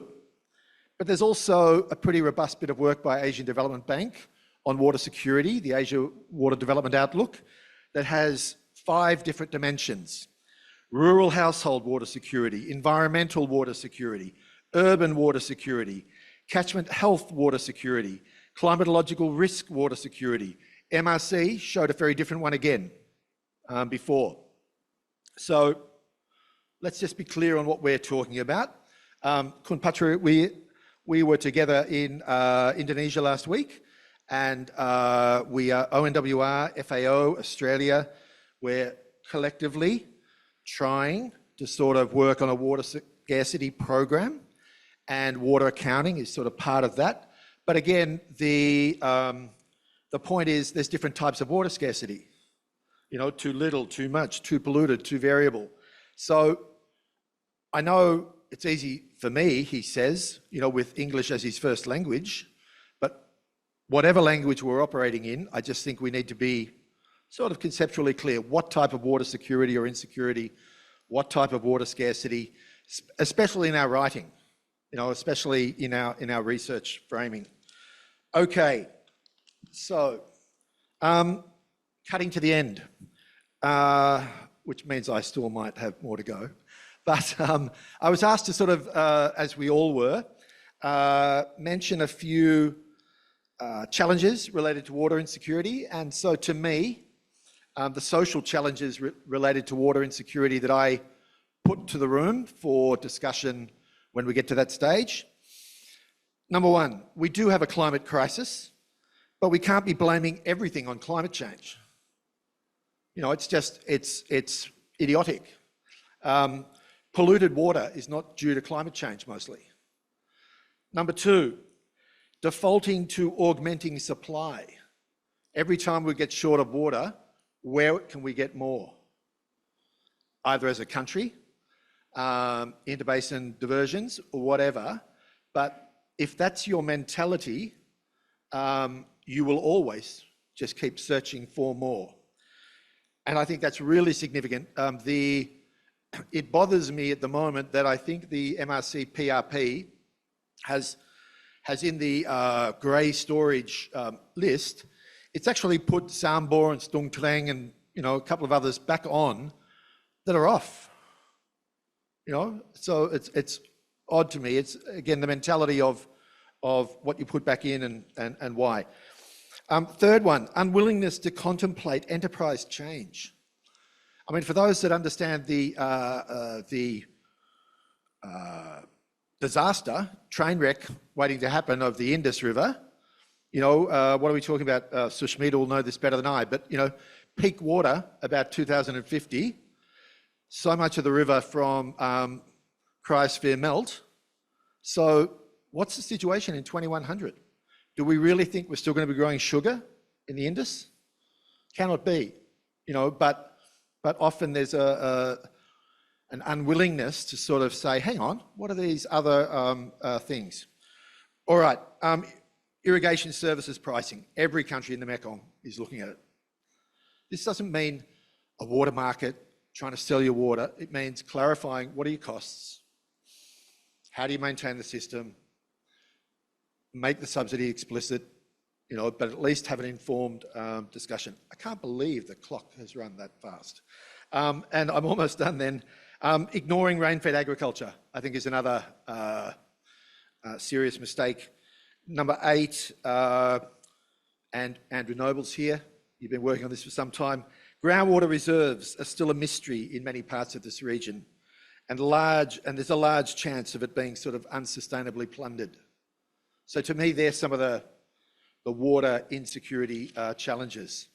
And wow, I haven't even talked about the Australian strategy, John. But, you know, I mean, yes, we have a strategy for the Mekong. Yes, we've had many Mekong partnerships for a long time. Yes, our bilateral partnerships are very significant and we nurture those. But then we've put underneath it a bit of a Mekong-Australia partnership and extra resources to sort of filter up and improve the way in which we engage on sort of transboundary and multi-country activities. Until COVID, back to water, and then I'll close. Until COVID, we basically had, bilaterally, we had very busy bilateral partnerships with all 6 Mekong countries. You know, so there's sort of political dynamics change, there's a coup in Myanmar, etc. But final comment is that we think it's important to work fairly intensively with friends and colleagues from many countries so that we can learn a bit more, so that we can share what we think we've learned, and we can just tackle some of these very, very significant water insecurity issues. Okay, thanks, I'll stop.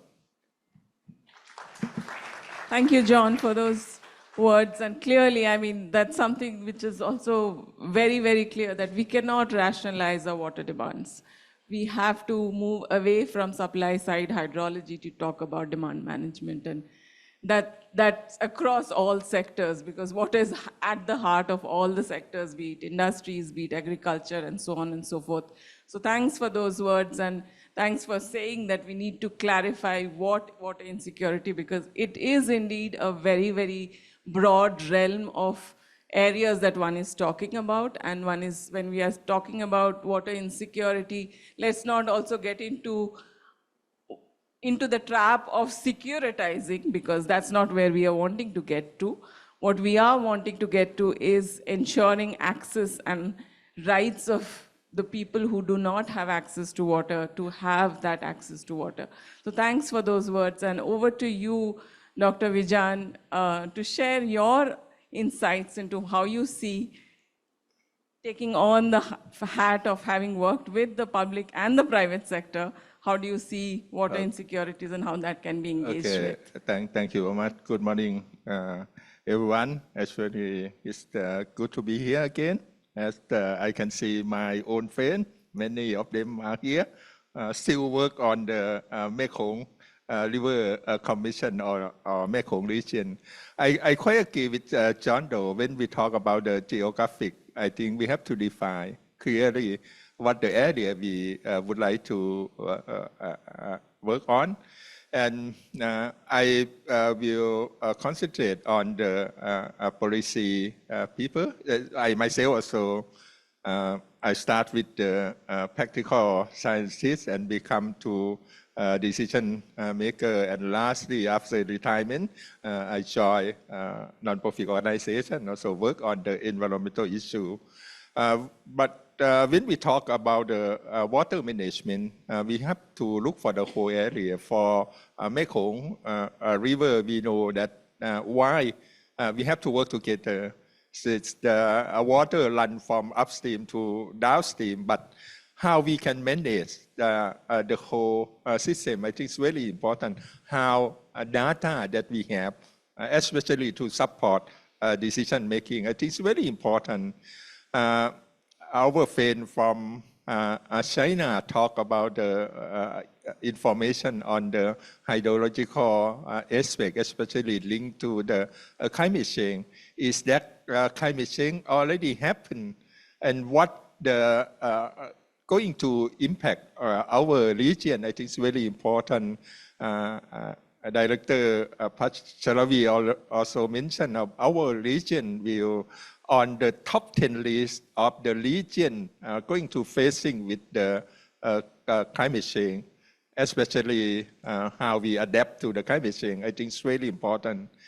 We have to look for what we have done in the past. Lot of things we have done, but many spot area, how we put them together, and how we develop strategy or develop the policy, especially in this forum, we concentrate on the site-based policy. And site-based policy and policy come to action, I think is really important. Some decision maker, they may be concerned on the what the information come from, but most of decision maker in the regions not concerned in the site-based policy. This is the problem.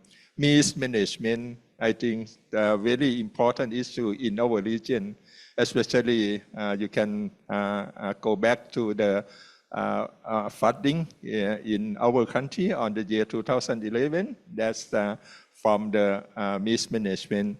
But for the future, we also talk about the next water security, food, energy, and agriculture, how we balance that.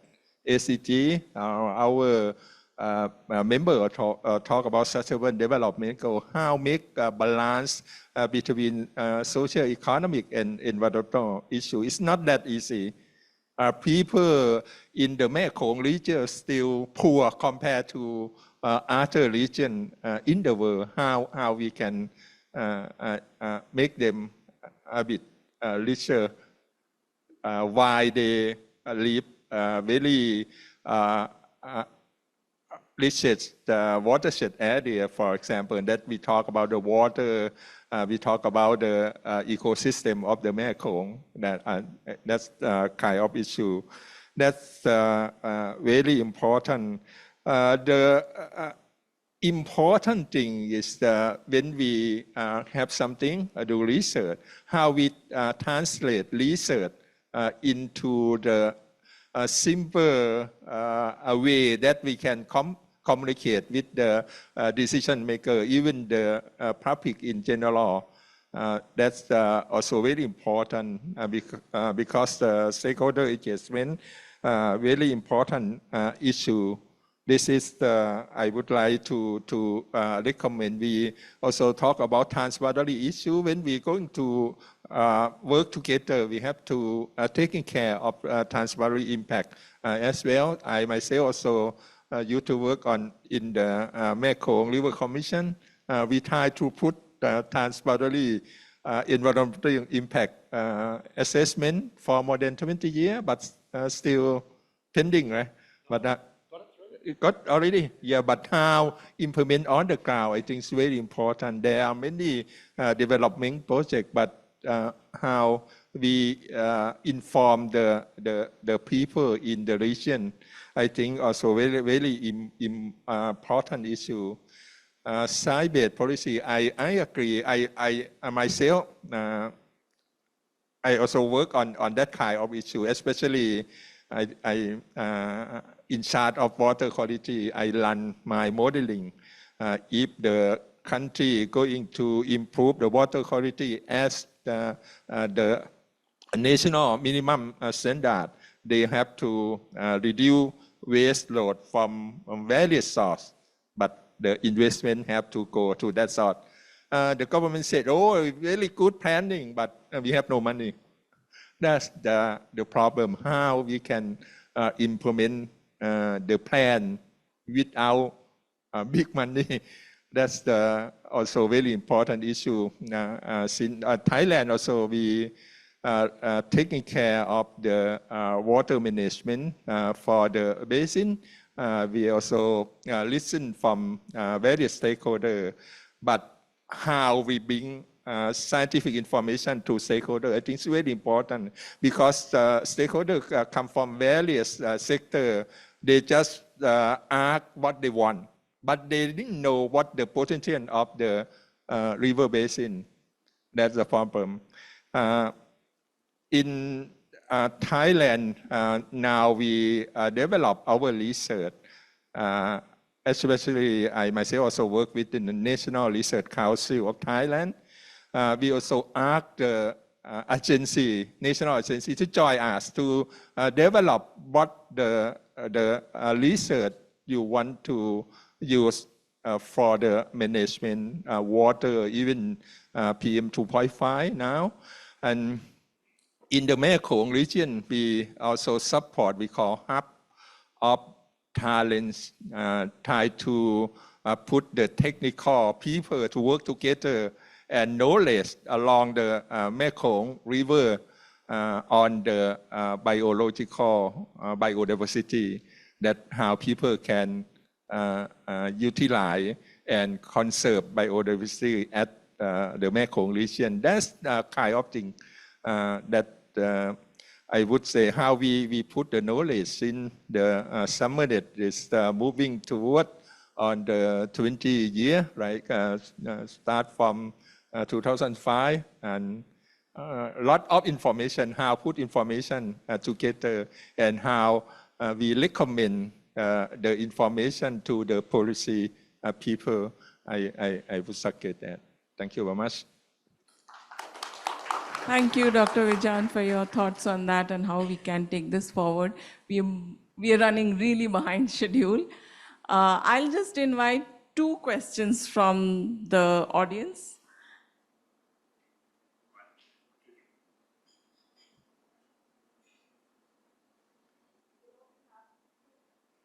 There are 5 people I can see who have their hands up. Yes. Thank you. Good morning. I'm Pak Day, the co-chair of the SUMERNET Steering Committee. Very interesting to hear all the talk from the 5 panelists. I was very happy to hear the word agriculture mentioned a few times. And looking at the topics by SUMERNET, the topics by MTT, we are really missing agriculture. And we know that agriculture is basically the cornerstone of the economic development in the region. So I think it's more of a comment rather than a question. The comment would be to want to understand more in terms of the strategies or the priorities by development partners like Sweden and Australia moving forward as we talk about water insecurity or access. Usually in our context, we talk about that in terms of having water enough to actually do agriculture. So I just wanted to emphasize that we need maybe to pay a bit more attention on water, but also agriculture. We'll just take a couple more questions and then we'll have the panel respond.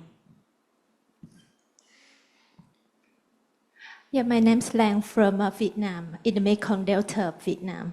So thank you very much for your sharing. Very interesting, and I'm glad that we all agree that we share the Mekong in the region along the country. And I'm interested in your perspective on the upcoming events that going to be built in our Mekong, that is Funan Techo Canal. So I would like to ask for your perspective because in this year, the Mekong Delta experienced severe drought and also salinity. So in some way, I believe it's somehow the building of the canal somehow will affect the region more seriously. So I'm very concerned, and I'm looking forward for your perspective as well. Thank you.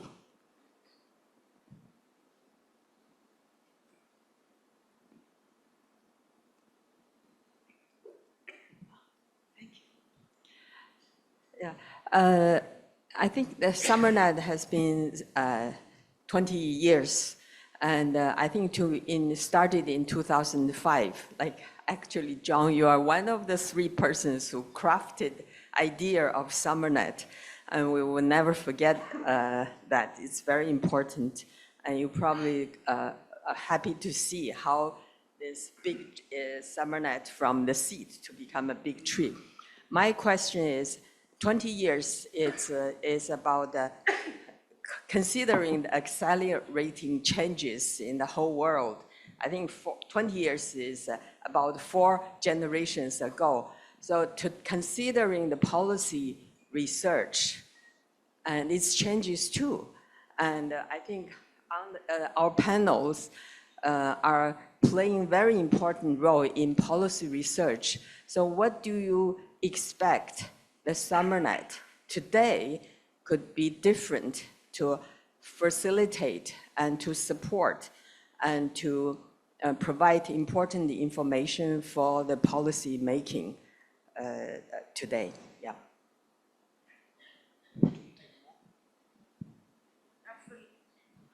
One of you take the last. Yeah, thank you. Dr. Anurag Kidtimonton, the CEO of MRC, he was speaking to students and faculty at Harvard University earlier this year. And one of the slides that he showed, it's all on his Facebook, by the way, if you like to look. He said, what is to be done if the Mekong is not to die? I think he's issuing some kind of a SOS call, right? How to save the Mekong, how to revive or whatever. And he said 4 shifts or transformations are needed. Number 1, from reactive to proactive regional planning. Number 2, from uncoordinated to coordinated management of dams and water infrastructures. Number 3, from fragmented and outdated monitoring, modeling, and information system to integrated modern systems. Number 4, from lower Mekong to entire Mekong River Basin, meaning the Mekong Lancang Corporation, okay? I think there's some work already being done on each of these. What he's basically saying, not enough, okay? So what should be our response? Our proposal was not. Should we respond to this call or not? Alignment on the objective. Somebody else want to speak? Insufficient on the research information. Okay, it's some intro. Anyway, so basically I'm saying we have the Mekong community here, right, in the SUMERNET. What should be SUMERNET's response? What should be each individual's response? What is your response? What is my response? Thank you. Very quickly, who on the panel wants to take some of these questions? Quick answers, please.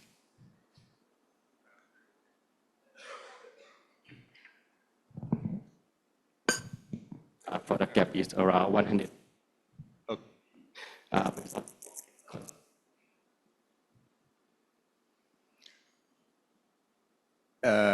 Okay, thank you very much for your question and your recommendation.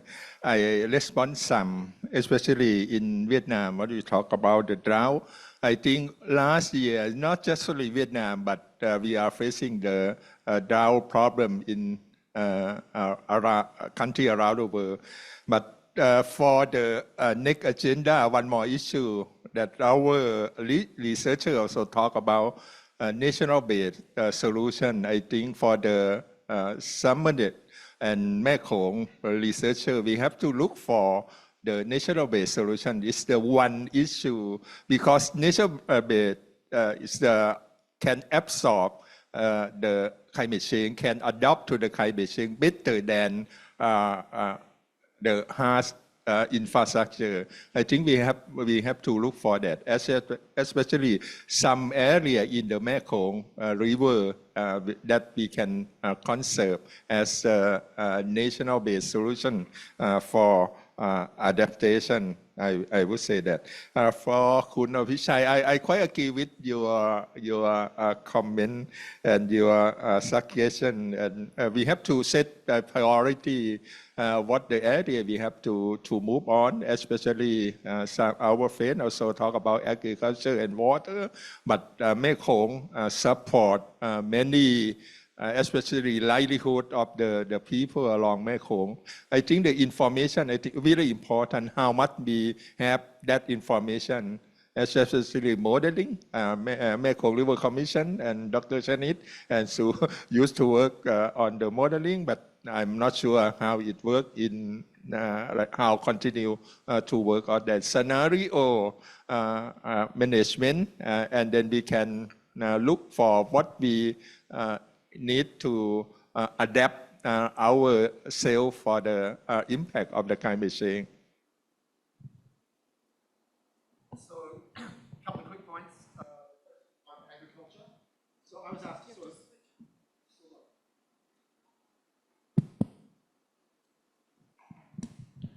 Sorry about that. In terms of agriculture, I mean, I work for DFAT. We have a sister agency called ACR, the Australian Centre for International Agricultural Research, and it has sort of very busy programs sort of through Mekong countries focused specifically on ag. And for those that know him, I should let you know that Unhuan Sayasit from Lao PDR has just been appointed to be the regional manager for ACR going forward, which is great news. But the other thing is, we've mentioned Mekong Australia Partnership. We also have something called Climate Resilient Communities, and that's actually some hundreds of millions of dollars, and quite a bit of that will be sort of heading towards climate smart agriculture, I'd imagine, and I'd encourage you to catch up with Dwight about that later. The second one, because I want to honour the question from Vietnam.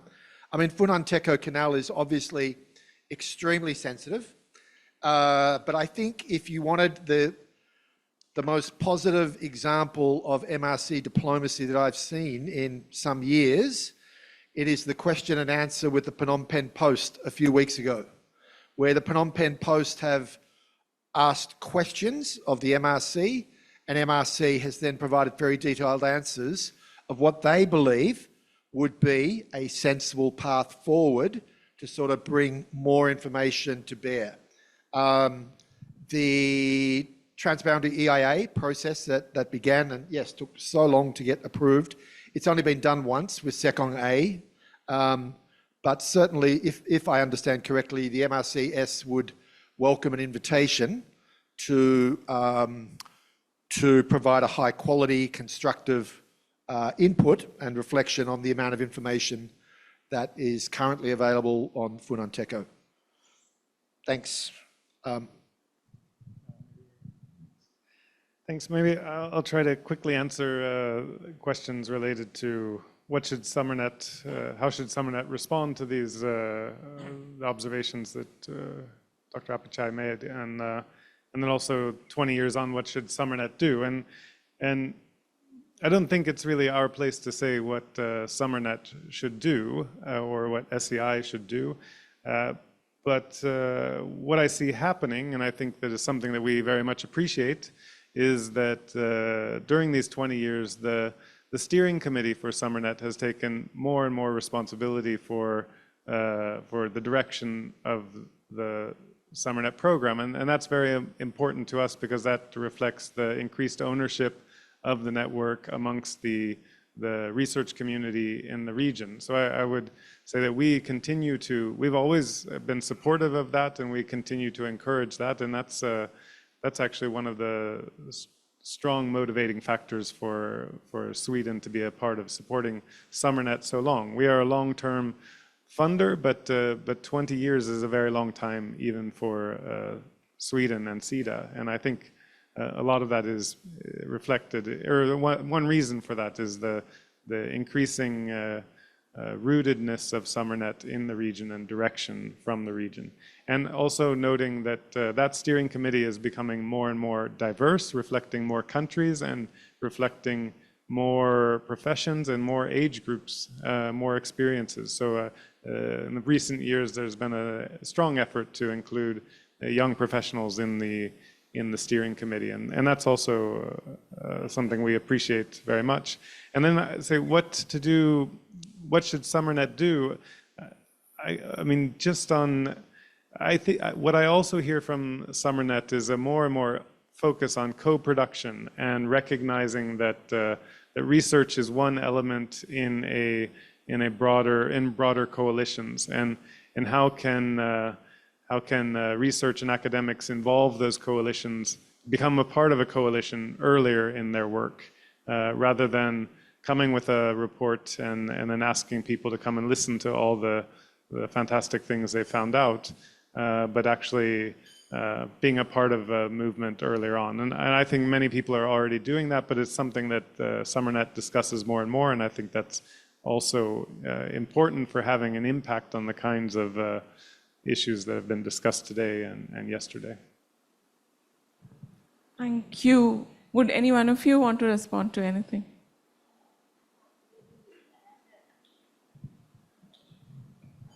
Thank you. I quite agree with our gentleman, maybe sister, big brother. Dr. Vichan quite agree about the geography, right? The information, how to build up the capacity building. Okay. I have to write down before I could speak. I would like to add more one dimension on the another challenge that we could contribute the water insecurity and need to be changed. Okay, maybe in my point of view, some part or some activity is extravagant use. So we try to strengthen the capacity and raise awareness through the water user organization and sometimes the mentor or coacher by a relevant agency. So and establish the network for community engagement so that we can share the best practice and each other we have the shortcut learning process, right? Not only for the effective use, but also for the all aspect of the water management that we should build up the strengthen from the fundamental level, the need and the problem they face until raised to the policy maker. Yes, thank you. Thank you. Thank you so much for those thoughts. And I'm sure a lot of you still have a lot more questions. You can interact with them during a short coffee break that we will move into. Thank you all the panelists for the thoughts that you shared.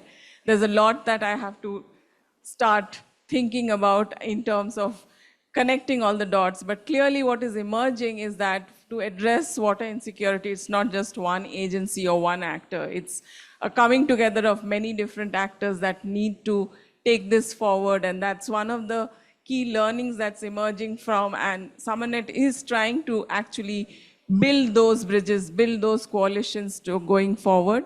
So with that, I'd like to thank you again for the insightful conversations, and thank you for being engaged.